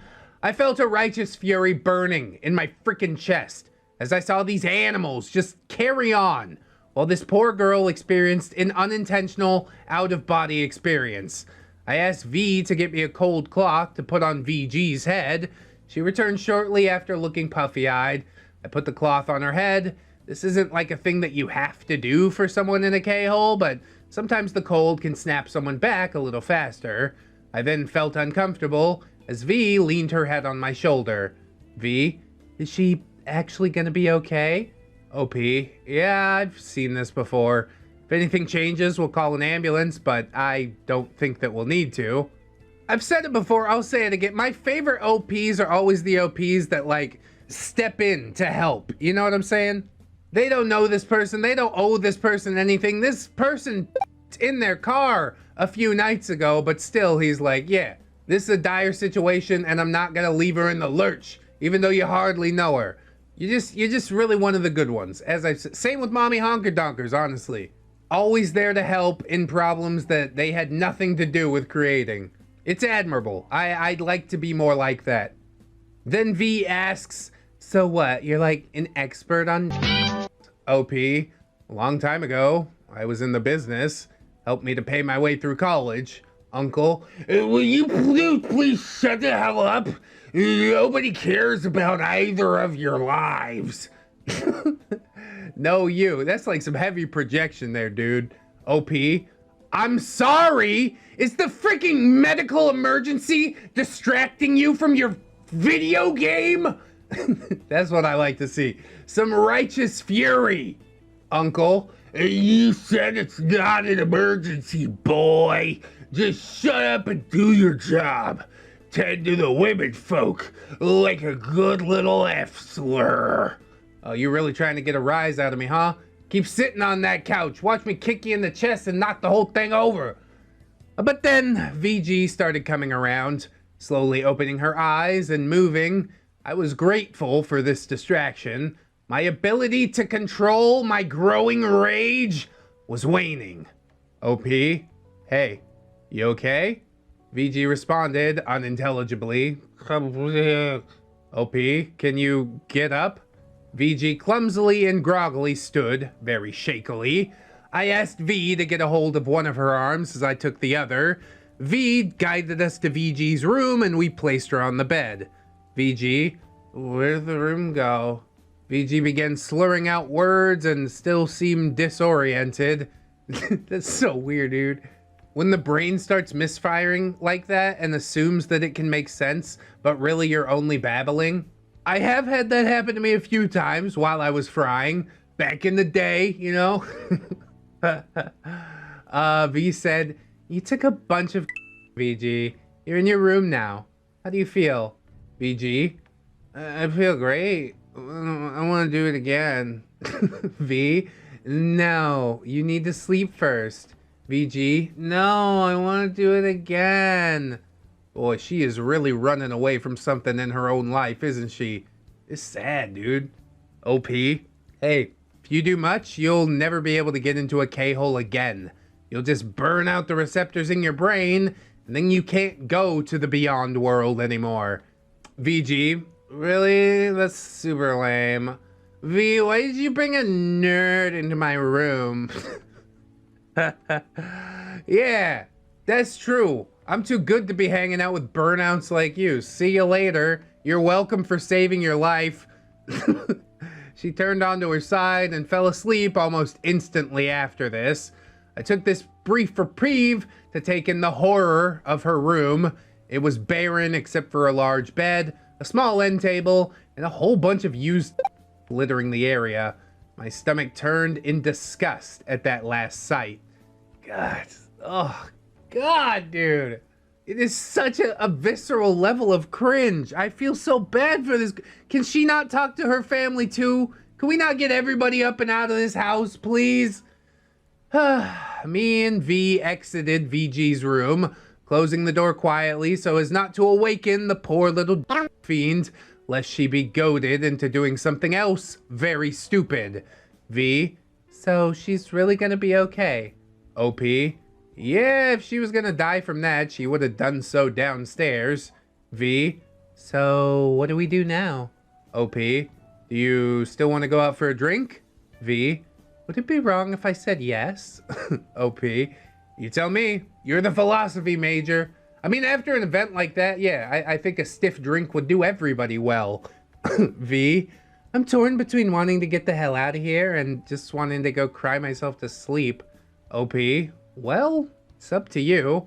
I have no problem going home and giving you your space. V, I want to get the hell out of here. OP, let's go then. See, I think she wanted to get the hell out of there the whole time. She was just testing you to see how badly you wanted to go get the drink. And you had the right response, OP. You played that cool as a cucumber. Good job. We both walked downstairs and attempted to head out, not before being stopped by SisterBeard, who is now joined by Stepsis on the couch. SisterBeard, I hope you have fun on your date night, Mom and Dad. Stepsis, oh, I have a stepdad now. I can't wait till he disciplines me. Oh, God. No. I shuddered at this. SisterBeard was already writing me into this creepy, never-ending hell LARP fanfiction. The cap on my rage was shaking, threatening to let itself loose. Honestly, that's what this needs. Some burning anger. Just torch this entire house. It is better as a pile of ashes, I guarantee you. SisterBeard, don't worry, stepsis. I'm sure he'll make time for the whole family. Oh, God, I hate it. V, not if I take up all his time. We'll see you kids later, she said in her fake motherly voice, and shoved me out the door. I walked to the driver's seat of my car and unlocked it. I just got in and started to seethe. V, are you okay? OP, I'm going to kill him. That's the right response, honestly. I'm totally with it. I've only watched this go downhill, and I don't see it stopping going downhill anytime soon. That's the only way to end it. That's the only way to fix it for everybody. Or wait until he spends all his money and is abandoned forever. But that'll take time. V asks for clarification. What? OP, SisterBeard is absolutely insane. He could have killed that poor girl. V, that wouldn't solve the problem. VG is still gonna be a junkie. OP, yeah, but he's feeding into it. V, look, I'm angry too. I just... And at this, she broke down into tears. V, I don't want to live like this anymore. It is a nightmare. I've watched the man that I love turn into a beast. He took me away from everything else I knew and basically stole my 20s from me. I'm gonna be 30 in less than 4 months and I have nothing. What am I supposed to do? I mean, you can't change the past, V, but you can start from where you're at, you know? You can't just be like, oh, if I didn't start before, why start now? Well, because starting now gives you a jump on the future you, right? You've been laying down saying die for a decade. Maybe it's time to try something else. That's about as gentle as I can put it. OP, you leave. You go stay with your parents or with a friend. V, my parents wouldn't take me in. I asked them earlier. I don't have any real friends. OP, that sounds like it's really frightening to feel like you're alone. V, it is. I just feel like I've made all the wrong choices and I'm only now recognizing it. Hate myself for being so stupid. OP, well, being able to admit that you made a mistake is a big first step. No one likes to feel like they've wasted their time. And this dialogue really does feel like it's verbatim because I've sat down to talk with Arif, OP, about my problems before. And he really does have some, like, major insights. He's a good listener, and then he's like, do you want my advice? And then, yeah, the advice is good too. Way more brilliant than he gives himself credit for. I'm gonna say that. But yes, this conversation went on for a while. I'm abbreviating it here as there are a lot of personal details to her story that I don't feel the need to air out. It's a story that might be told, but it will not be me telling that story if it is told. After a lengthy amount of crying and conversing, V seemed to calm down. V, I'm sorry. I didn't mean to ruin the night. OP, it's not ruined. V, what do you mean? You had to deal with VG possibly ODing. I left the house dressed like a bum and then cried uninterrupted for 30 minutes. How is it not ruined? OP, well, it's been a taxing 90 minutes so far. That doesn't mean that the next 90 minutes has to be. She slugged me in the arm and jiggled one of the googly eyes atop my hood. V, I didn't peg you for being an optimist. OP, I mean, I'd prefer it if you didn't peg me at all. Hey, what's wrong with that? Tickle your prostate, change your life. To each their own. I'm not into it either, but I will go to bat for it. Whatever. I again received a slug to the arm and a smile. With the emotional tension diffused, we wandered into the bar, took a seat outside next to one of the fire pits that they had, ordered some drinks, and began chatting. See? What a way to bring it back. Some dudes would be like, oh my god, it's not all about you. But OP's like, yeah, I can listen. That's fine. I do think that it's really big of you to be able to deal with emotions like this. Often I will lock up when it comes to emotional stuff just because, yeah, I don't have all that much experience with it. I'm like, okay, it okay, don't be cry. I think there is a lot that I could learn from OP about bedside manner and that. I mean, not literally, whatever. V asks, so what do you do for work? OP, oh, well, currently living on my savings and finishing an apprenticeship in body modification. V, so you're learning plastic surgery? OP, nah, tattoos and piercings. Though it is technically a type of surgery. Yes, the most vain kind of all. V, that's neat. What made you want to do that? OP, honestly, rebellion. It gets all of us at one point or another. My mom always wanted me to be a doctor or a lawyer. She'd always say, you have to make it big so I can retire early. And I'm pretty sure on some level my brain said, screw that. I'm gonna do whatever the opposite of a respectable profession is. V, is that why you used to sell? OP, probably. Couldn't really say, honestly. I think I just always wanted to be a creative type. There's always been a spark of imagination in my family. You go to school for artsy stuff, you meet a lot of druggies. I saw an opening in the market, and I took it. But you gotta pay the bills somehow. Beats flipping burgers, doesn't it? V, so can you draw me like one of your French girls?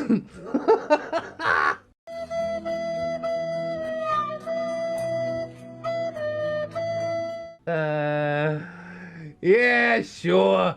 Lay down on the couch. Let's find an abandoned car to bang inside of. You know what I mean? OP. Funnily enough, I know a French girl and I have never drawn her. I did rescue her ferrets from a fly infestation though. Oh, that's a flashback to the other Eat the Ralph is Fast story, right? What a timeline we got going here. V, it was a joke. You know, like from the movie Titanic?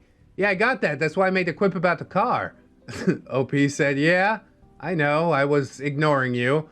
I heard that line so many times in the past that I just kind of power through it. Line's still funny to me though. V, so awkward question. Would you tattoo me? OP, what do you want done? V, I don't know. Something that represents change. OP, butterfly. V, why a butterfly? 'Cause you're a lady! OP, well, for one, butterflies have always represented change. If you want to go edgy, you can get a moth instead. Moths are basically the same thing. The other reason is because the way they become butterflies is really interesting. V, go on. OP, so like caterpillars, when they go to become a butterfly, they make a cocoon. Then their whole bodies turn into this cellular mush.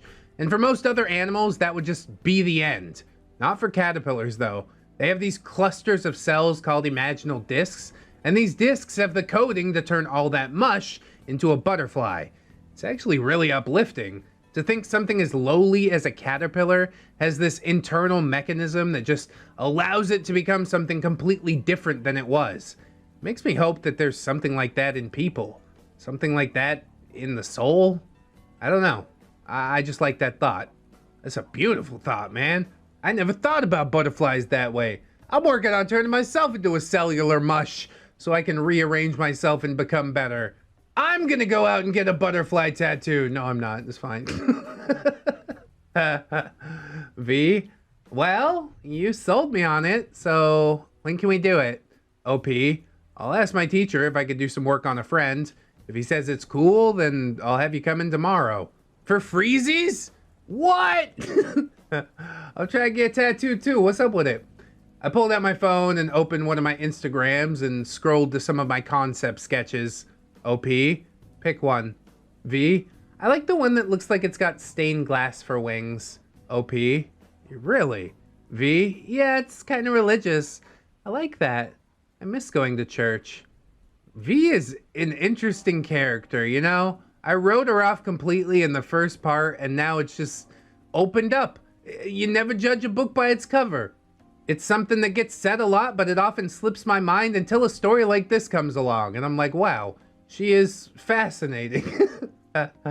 OP, it's never too late to start going back to church. V, SisterBeard would lose his mind if I started going to church. He says, God is a cope for people too weak to seize their own destiny and accept that we all rotted the earth. OP, yeah, that's probably not that surprising. V, you know, he always told me that there weren't any nice guys out there in the world. They all want something, and I believed him too. I think he's wrong now, though. You seem like a nice guy. Like a legit nice guy. Not nice guy TM. And the only reason that SisterBeard tried to convince V that there weren't any nice guys, it's kind of like Naruto Headband and Unfortunate, right? Naruto Headband would do all his terrible stuff and he'd be like, yeah, this is as good as it gets. You'll never find another guy as good as me. Well, you know what? Maybe being by yourself ain't that bad. Maybe take your chances. OP, take it back. V, what? What did I say? OP, you called me a nice guy. That's why I jumped in to clarify. V doesn't quite get it though. She asks, and? OP, because nice guy's basically an insult now. You never heard of nice guys? Guys who are like womenizers, but they think the reason that they can't get laid is because only bad boys attract women. And this is where you dump the link for the ReddX YouTube channel, right? You're like, go check it out. This guy's done some stuff on it. Hey, thanks so much. Not saying that you have to, but you could. V, oh yeah, that's right. Oh, what then do you call an actual nice guy? I pondered this. What do you call an actual guy who is nice? What's proper nomenclature these days? I drew a blank. I guess good guy? Or not even guy, because guy has kind of a negative connotation. How about good dude? You're a good dude, bro. That's what I'm going with. That's never gonna get taken the wrong way, probably. OP says, I legitimately don't know. V, then I'm going to call you a nice guy until you figure it out. OP, I want to die. Mood. We had a laugh at this and carried on the night, just shooting the pooping, talking about internet drama, goings on in the world, views on theology, and a whole slew of other topics. Chain and drinking by a fire in the wake of the horrific events that had already transpired that night.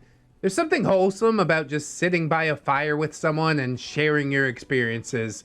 It's always nice to share, but something about doing it near a fire makes it so much more real, in my opinion. Maybe that's just like the primal caveman part of my brain romanticizing fire? I couldn't really say.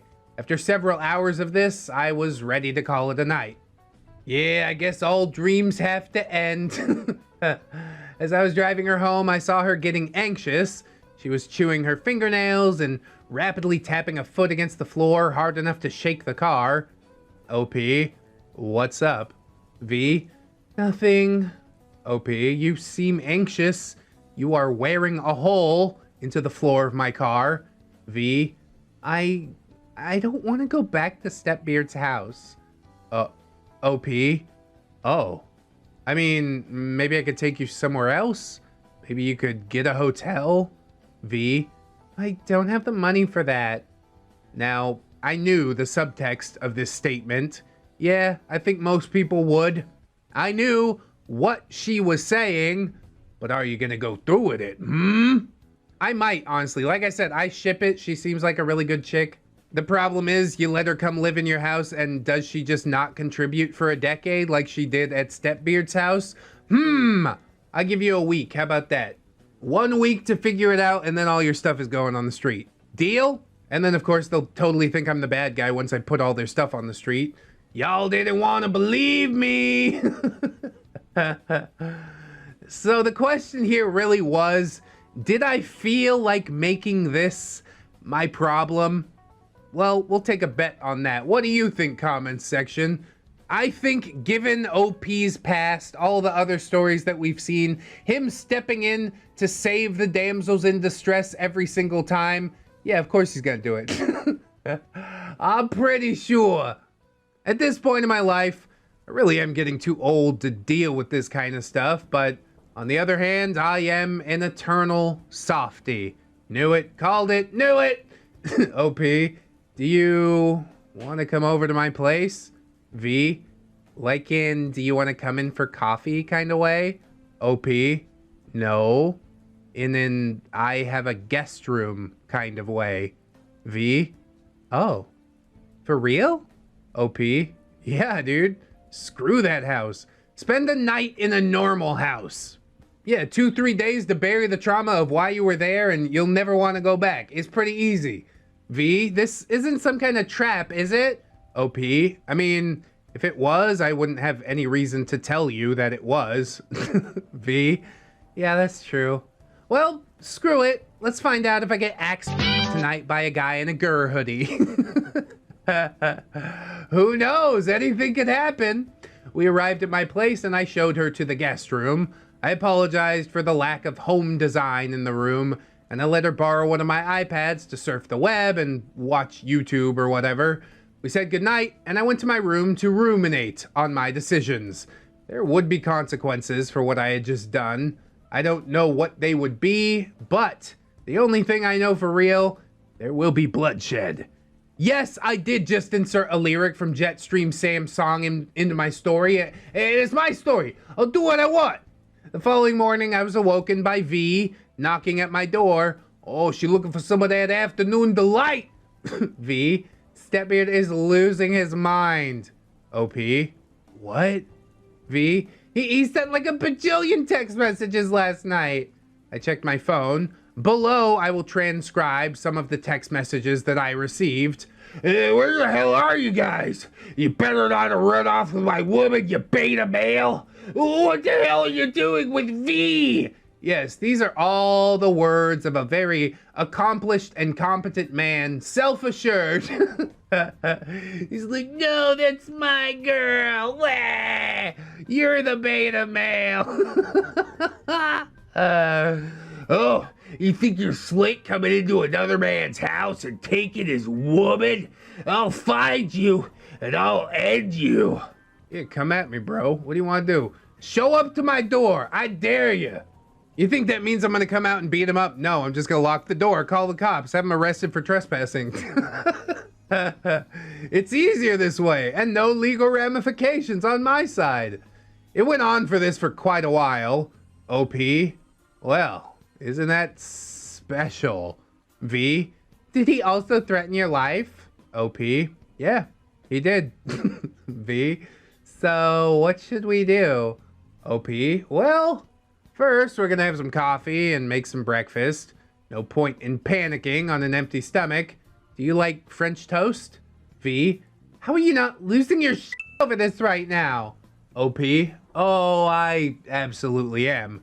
I just want to smoke a J and eat some food and drink some coffee before I let the alarm start ringing. I mean, it's a fair point. Just sitting there and freaking out isn't gonna do anything. What are you expecting to do? V's like, oh my god, we gotta ride on him before he rides on us. Let's roll by his house. I'll put some shots through his front door. Blinky blow. No. I just proceeded to the kitchen and started making the breakfast and the coffee. I lit some incense to cover the smell of my morning roll-up and ignored the constant chirping of phones. V and I had breakfast at my depressingly small kitchen table. Y'all got kitchen tables? OP, do you still want that tattoo? V, yeah, but shouldn't we deal with this first? OP, oh, we will. You're gonna send him a text and let him know where you're getting it done, and we'll see what happens. V, you're handling this a lot better than you handled the guy with the woman on a leash. OP, well, I don't understand humiliation play, but I do understand rage. Yeah, see? That's something I've participated in. Rage is an old friend of mine. With that, we ate and tried to calm each other down a bit. Then I took her to the shop with me. I walked in and introduced V to Bob and gave him an overview of the situation. Bob, So you basically live in a trap house where everyone pretends to be related, except for the dude's uncle, who is actually related to him, and you have to submit to his whims to live there rent-free. V, yeah, that's about it. Bob, And you're just going to bring all this nonsense to work with you, OP. OP, Jeremy brings his personal crap to work all the time. How many fights has he had behind the dumpsters out back? Bob, More than I have fingers. OP, so what's the difference? She wants a tattoo, I need the practice, there's guns in the shop. Seems like a safe place to confront him. Yeah, as long as he doesn't get a hold of the gun. I'm pretty sure once he's looking down the barrel, he's gonna back down super quick. Like, oh, okay. Things got really real. I'm gonna leave now. Bob, Fine, that's fair, but if he shows up, you're fighting him out by the dumpsters, and we all get to watch. OP, Jesus Christ. What kind of trailer park boys logic is that? Bob, My kind. What sort of coffee do you want? OP, since when do you go and get coffee? Bob, Since you've got your hands full of dynamite, get the paperwork signed and get to work. I'll get you both a pumpkin spice sludge, because you are both basic.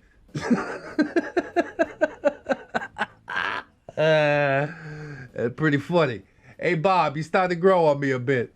With that, he left. I took V to a room and started setting up my equipment. She decided to get it on the back of her shoulder, about the size of a hand. I got to work printing the stencil and setting up my inks. I applied the stencil and Bob wandered back in. Bob, Here's some basic drinks for you basic. Oh, good job on the stencil. It's not backwards this time. You're improving. OP, That happened one time, Bob. And you'll never live it down! Yeah, he's a bit too real, isn't he? I got to work lining the tattoo stencil while Bob hovered over my shoulder and corrected me when I was getting too rough or not going deep enough. Eventually the outline was done and Bob approved of my work. OP, alright, let's take a quick smoke break. Send a text to SisterBeard. V, okay, if you're sure. OP, I am not sure, but I decided to play this hand. I gotta see it through to the end. V, you know, you really don't have to do this. I could just go back to him. You just stay clear of us from now on and it won't be your problem. OP, if that's what you want to do, go for it. I'm already decided that I am willing to die on this hill. You're a good person that fell in love with a person and you've been paying for it for over a decade. V, why though? OP, an internet funny man who I consider quite wise once said, I don't care if I get my ass kicked. I will make you understand that I am about my Yeah, I wonder where that quote came from, huh? It is a pretty wise quote, I gotta say. It was advice to the situation where I should have stuck up for someone, but I didn't back then. This is my way of amending my lack of balls in that situation. Was it me who said that? Did I come at you like that? Maybe I did. I don't know. Depends on the day, I guess. V, I only understand about half of what you just said. OP, yeah, it's a long story. We returned to the shop after a smoke and I started laying down color on the butterfly tattoo. Coloring is still something that I have trouble with on skin, and there were no breaks on the Bob giving me crap train. Eventually a commotion was heard from the front of the store as the wind chimes above the door clanged violently. Oh, it's showtime, baby! SisterBeard. Where the hell's that stupid little F slur and that ungrateful? I felt V tense up at the sound of his voice, and I excused myself. Bob followed me. As I rounded the corner, I saw him standing there, panting and red in the face with anger, veins bulging through his forehead. How much stupider do you think his haircut looks with the veins bulging out on his forehead? That's so silly. SisterBeard, I said you could spend some time with V, not steal her away from me, you little backstabbing jerk. OP, I didn't steal anything. She wanted to stay at my place last night. I let her. She wanted a tattoo. My teacher approved letting me do it. That's what's happening right now. Nothing else. I haven't laid an unprofessional hand on her. SisterBeard, you're full of crap. You think you can come into a man's home and pillage his women like this? I'm gonna teach you a lesson. All right, here we go then. You can do this, OP. Just remember, it's not about winning a fight. It's letting other people know that you're willing to fight. Win or lose, they'll respect you afterwards. You can do it. Get in there. Stick and move. He stepped forward, raising a fist, and Bob put his sizable mass between the two of us. Oh. Well, okay, I guess no fight today. Unless you want to fight Bob. You probably don't want to fight Bob. Bob? No fighting in the shop! You want to fight, you take it out back. But let me tell you something, you pasty Pillsbury golem. When you try to call the cops, when OP kicks your... You're going to wish you were dead. SisterBeard, He's not gonna kick anyone's... Look at him. Friggin' virgin beta male. Bob, Look at you. You're winded from walking a block to get here. Now shut your mouth and get out back before I hit you myself. oh boy, we are getting the fight, is it? Oh, that's super exciting. That's what I'm always waiting for. You always like to get the finale with a fight at the end, right? Beautiful. With that, we were ushered to the lot behind the shop. Jeremy and another artist came out, camera phones recording. SisterBeard looked nervously at the sizable Bob and the strung out artist chanting, "World Star!" Truly, this is a core memory. How many people get a chance to throw hands with people chanting, "World Star!" Yeah, I guess that's still on my bucket list. StepBeard. This is stupid. You need a whole posse of to oversee your fights? Bob. Who's the beta male now? I thought you were a tough guy. StepBeard. You're just gonna jump me after I whoop his butt. Bob. Not gonna happen. We fight our own battles here, and this is not my battle. Boy, you got a whole bunch of excuses for why you don't want to fight, huh? Now that it's here staring you in the face, you're a lot less tough, ain't ya? This dude's all bark, no bite. It's time to bite. Go ahead, bite, rip his throat out. Chew his nose off. The other artists all voiced their confirmation of this. No one else was going to step in. I'll admit that this revelation caused me some amount of trepidation. I thought that was their plan, but no, it seemed that their plan was just to watch me get my ass beat. I respected the hell out of them for that, despite my growing tension. It had been a good long while since I've been in a real scrap. In a real scrap! I cauliflowered his ears, then I'm going down to the malt shop, see? I saw V exit the shop to join the crowd of onlookers.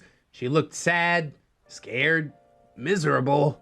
I let out the breath I was holding on and put some baritone into my voice. OP, come on, you fatty, fatty. Thought we were out here to fight. StepBeard, oh, you asked for it. No, you asked for it, dude. All I did was tell you where I was at. With that, StepBeard began to close the distance. He came in fast and threw a wild hook that I could easily slip. He threw another and another. He didn't stop. He's gonna get winded in no time flat. I slipped the ones I could, blocked the ones I could, and ate everything that got through. He wasn't leaving me an opening. He'd cut my cheek and split my lip. As his pace slowed, I grabbed one of his arms and pulled him in. This is called a shuck. It's meant to expose your opponent's back. He stumbled forward, and I threw a stiff jab into his kidney as he passed. He grabbed his back and grunted in pain as he turned to face me. It was my turn to not let up. I threw as many punches as I could, aiming for his liver and his ribs. A few more shots connected from him in the process, but eventually his torso folded and his legs gave out. That is the beauty of going for the body. Once enough trauma has been done, the body just kind of quits. The legs give out and you just go to the ground. Now that much I did not know. The couple times I've been knocked out, I got like donked on the chin, you know? But good, if you can get the fight to last long enough, body shot seems like a more humane way to go. I mean, he's still bleeding, but he's just peeing the blood, you know? StepBeard gasped, apparently having the wind knocked out of him, and I let myself fall on my butt and embrace the cool asphalt with my face. Bob wandered over and offered me a hand. I took it and was hoisted up. Bob, you did good. And then StepBeard sucker punched me hard, right in my left eye. I fell to the ground in a daze. Yeah, he does seem like the sucker punching type, doesn't he? He just can't handle the fact that he lost. Bob, holy crap, Jamie, call the cops. This lunatic came out of nowhere and started just wailing on OP. Look at his face. There you go. Time to do a little bit of time. The cops arrived in a very short while, and everyone in the shop told the same story. StepBeard came in and cold-cocked me, dragged me out back, and just started wailing on me. Jeremy and the other artists corroborated that story. StepBeard was carted off, and I filed a restraining order against him. V did the same and also corroborated my story. We closed shop early and went to the familial relations house to help move V's things into my guest rooms. And then we all had a few drinks at my place after she was all settled in. V stuck close to me, seemingly depressed. Worried about this, I went to ask her what was wrong. She'll be right as rain. Give her a couple days. V says, there's no way I can afford to pay rent. How am I supposed to let me live rent-free? OP, well, you'll get a job eventually. I got this place covered until my apprenticeship is over, so it's not really a worry. You definitely do have to do some work, though. Pay for food and your phone and whatever, stuff like that. V, I just don't know where I'll work. Stop making up excuses, all right? You got the out that you wanted. Now put your nose to the grindstone. Never say die. Go work at McDonald's. You want to work at McDonald's. Or something like that. And then Bob pipes up and says, We have an opening. OP's going to be spending the rest of his apprenticeship working on actual people. Hell, I'll even let him keep some of the money we make off him. So, we need a new person for the front desk. V and OP? Really? Bob? Yeah, you're both family now, and not in the creepy way like you used to.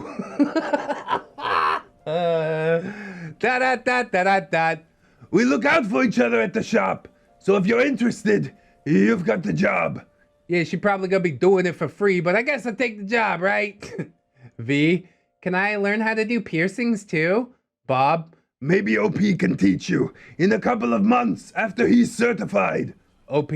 Yeah, maybe I will. Bob? What? You wouldn't teach your girlfriend how to pierce? OP? She's not my girlfriend. Bob? So, you just got your beat for a friend? Bob is hilarious, dude. I love how this series turned out. V and Bob both just like introduced and I fell in love. Very cool people to surround yourself with. OP? Yeah, and I got punched in the eye by you for no reason. Oh, Bob punched him in the eye. Damn it. My brain must have short-circuited to that part. But as long as SisterBeard, got the restraining order put on him, I guess all's well that ends well, right? Bob? Nothing sells I was attacked quite like a shiner. V? I like it. Makes you look more manly. Yeah, that's what I'm looking for. I just want to be the manliest man. Punch me in the other eye, Bob. OP. Thanks for that. The fallout, the epilogue, 2 months later. So V has been making decent money working as our receptionist. My wrists are constantly on fire from work now, but I am enjoying myself. That being said, not everything is sunshine and rainbows. SisterBeard is still awaiting his hearing date for assault and battery. Jeremy and Bob both still want to sell the assault and battery thing and see if he gets some jail time. We're hoping this would let the other women he has holed up in that house escape or choose something else to do with their lives. V's okay with this, considering how she feels about him, given some distance. Regardless, consequences have fallen in my lap as well. Yeah, what goes around comes around, I guess. It couldn't be all wrapped up with a neat little bow, could it?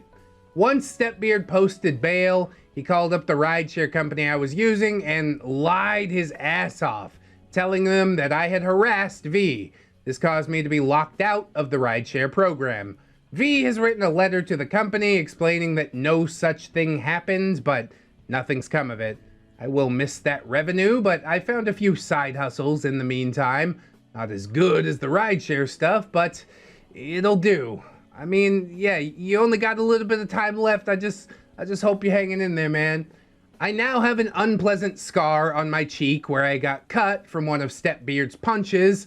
I'm pretty salty about it, but maybe it'll get better given some more time. Scars are cool, bro. Come on. I'm gonna go ahead and punch myself in the eye and cut my own face. What? You like body modification, don't you? V's doing well and plans on paying some rent this month, which will help. She's still not to the point where she can live on her own, but we're working on all that. For those out there who are shipping V and myself, we've discussed it in the past already, and I have a pretty serious policy about people coming out of long-term relationships. If she's still interested in 4 months, a total of 6 months, then I would give it the old college try. That might seem steep to some people, but I would never want to take advantage of an emotionally vulnerable person. Honestly, good tactic. Avoid being the rebound. I like that. She seems to be doing better mentally. There was a period of like 2 weeks after all this kicked off where she was really depressed and crying all the time, and that was understandable given the circumstances. Her parents will be coming over for Thanksgiving, which should be interesting. All in all, I don't regret going back to the family values house. I may not have been able to save everyone, but I was able to pull one potentially hopeful soul from that Stygian horror.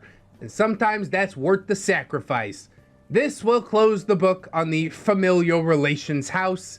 There is an associated side tale, but I'm waiting for some things to resolve before I decide to tell that one. It has been a wild ride, both having lived it the first time and reliving it. It's also been an insane flurry of events. I didn't think I could still have adventures like this in my 30s, but hey, life is wild sometimes. I hope you enjoyed the journey and don't mind some of the modifications I made in my method of storytelling. Thank you all for being here, however you decided to ingest this story, and I will see you in the next one. What an awesome story, dude. I love every series that you put out, but especially the ones that end with a fight. That's the most delicious thing in the world! And yeah, you did take my advice from the tragic tale of Alice, where I said, yeah, I might get beat up, but you know that I'm down. I'm down for the cause. And this time around, you were totally down for the cause. Super MVP plays coming out.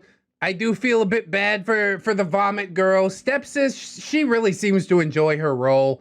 V is only the one that really seemed to want out, and you helped her, you know? You did what you could. I am interested in what the side tale might be, but I guess we'll find out at a later date. Definitely some really cool characters in here that I hope appear in other stories, like Bob, just like super MVP, apple of my eye in no time at all. I don't know if it's just the Arnold voice, but yeah, he grew on me super quick, as did V, so I'm glad y'all are working out and doing the thing, making life happen. Great ending, cool story. I love it, as always. Thank you guys for watching. If you have this far, I hope you like, comment, subscribe, share the video around. Follow me on all the things. Check out them links in the description. I appreciate you. I'd also like to thank my gorgeous, wonderful, beautiful, generous Patreon patrons and YouTube channel members. Selwing, Samantha, A. Wells, Organic Steve, Vladimir Dragonoff, A Tiny Boy, Amelia Hannon, Sean Cantwell, John Endorse, Train Boy, That One Gay Cop, Valley Eyed Crane, She's Angel Dark, Bedazzled Misery, Skylar Rain, The Fez Wearer, Rosie Rainbow, Heaven Sent, Robert Thibodeau, Jackie McQuitty, Grimstribe, AJ Collins, Tooth Plushy, Corey Arts, Florentic Flavor, Dungeon Bat, Billy D, Robert Waits, Brandon Ashcraft, Phantom Danica, Skylar Morningstar, The Gypsy Barber, Fire Drake, Death's Flagship, and buy two, get one hand. Over on the Patreon side, Ms. Black, Gorius Maximus, Harley Owen, Robert Waits, Camille Sarah, Mr. Perrin, Wagon Pace is my father, ReddX, Evil 9, The Cringening, the one where you get chased around by the Poopy Cool Man. Yeah, that's my favorite one. Vixie, Fluxer, Jerry, Captain Cloud, Jerry, Hong Kong, Ellipses, Esteban, Orgami, Steve Bean, Tom, the Bag of Mouse from downtown Santa, Jerry, Silent Revolver, Zartarus, 28, Jerry, that's the original Jerry for those who don't know, Zarfar Barkar. What's that supposed to be? Destiny Piper, Jerry Kitsune, Air Frankenberry, Dead Hide, Bitch No, Assassin Pub, Jerry, Bang Bang, Baby Jerry, Benchy in the Jets, Billy D, Bitch Kremlin, Blade the Hero, Chancellor Blue Kraken, Commander J Tank, Dirty Little Jerry, Dr. Larks, Dial, Aaron Era, Erratic Mechanic, East Sparks, Rose Number Studio, Fire Drake, Gizmo Jack, Hey Dream VR, Irish Pirate, Just Lost the Blue Marble in a Mutiny, Sad when that happens, isn't it? Iron Hollow, JM Coon, Jeremy Smith, Jerry Blacktail, Jukebox Jerry, Stars in his eyes, Kelly Kraken, Lady Italian, Greyhound Dino, Lady of Awakening, Lauren Crow, Legitimate Girth, Lord Jerry, Leader of the Thunder Jerrys, Luke was a race car driver, he was a good friend of mine, never knew win that chicken flag, but I helped him drink his wine, I know how it goes now. Like and subscribe, Lady Dix, Mad Monk, Melgar the Destroyer, Metal Factor, Mint Chip, oh, you're back, Needless King 89, Phantom of the Pies, Jerry Kins and Jerry Beth, Queens, Quaaludes and Quagmire, Sarita the Lolita, Scarlet's Kevin, Sergeant Gay Cop, Bringer of the Law, Silo and Stephanie Gunner, Storm, Jerry, welcome, Synaptic Boomstick, Brilliant Tomato, the Gypsy Barber, the Lilith Who, Lord Jufusky, this isn't even my final beard, trying to play the mob to get back to the real world, Vanguard Angel, VC3, Viking Jerry, Vladimir Dragonoff, Wiki Tag, Zephyr Gargoyle, or Clay, Commandant Mooney, Kira, not another Jerry, but he is no, Cage Alice 9, Redwind, Bad Penny Lane, Carcass, not a Viper, Third Stuff, Venom Jerry, One Leg Jerry, has returned from battle, Normal Jerry, alright, Black Chris, Red Hell, Beards, hijack my internet, the Mambo, Doritos, Daily, send the Soap Squad, I'll tell you what, I'm gonna do what we can, but we don't negotiate with terrorists. Amber Alder, another stupid hipster, Atomic Jerry, Zello Breaker of the Tom Army, Bartender Kalia, Big Dad Wolf, Broken Spine Horseradish, Cake Jerry, the original Different Jerry, California Jerry Girl, Chicago Panda, Corey, the Commission now, whoa, Crypt Titties, Stefan Jerry, Def Tuna, Deku, Dilf Jerry, Dwarfy Dude, Fedorable Jerry, just tip to the lady, ooh, get to it, the Doodles Commission's open over there as well, Jerry, Boo's daughter, Ghost of Alpha Greymon 365, half Slavic Jerry in a tracksuit, he cannot, Hydra Jerry Solman, Janitor Jerry's back from the abyss to clean up after teenage beards, Jeffrey, Gerald of Arivia, Jerry Bo with 2 S's and an E, Jerry Springer, the results are in, you are not the Neckbeard, kinda I am though, a little bit, Jerry the Sexy Baga, Jerry's mom has got it going on, Jerry Roxas, Jerry Roleplay Game, Kid Marvelous, Defender of the Innocent, Enemy to the Bearded, Kitzikin, Mama Machia, CD, maybe next time, Mecha Suits, coming to sense of your cringe, my sense of the world, yeah, it's happening a little bit, it's fine, totally okay, Mr. Gas Mask, Not Invisible Angel, Raptor, Selden Dark, Scary, that's Snom Jerry, Spoonie the Rogue, Spoopy Scary, Jerry Ton, Techno Dubs, they call me Jerry Two Dives, Jerry Pie, this is purely a mercantile transaction, to Infinite Jerry and Beyond, Tokyo Bird, Unkale, Vaughn, Throw Sulier Mountain Dew, Grow by Neckbeard, Grow, it's Jerry Time, Hold ReddX Morpher, Hygiene, it's Jerry Time, Hold ReddX Morpher, Humility, and thank you to my $1 patrons as well. Bless up to all the Jerrys and not Jerrys alike. You guys doing the most out here to keep me afloat. Truly, I do appreciate it. I hope that you guys can support. If you can support, if not, that's cool. I just appreciate you coming through, hanging out with me. I hope you come on back, hang out with me again tomorrow. In order to do so, you need to keep yourself safe out there, wash your hands, but also take some time out and do something that you personally enjoyed today. Maybe like watching some more ReddX videos. How about it, right? Always remember, friends, that you are loved, you are worthy, you definitely deserve it, and I shall see you in the next one. So until then, friends, bye-bye.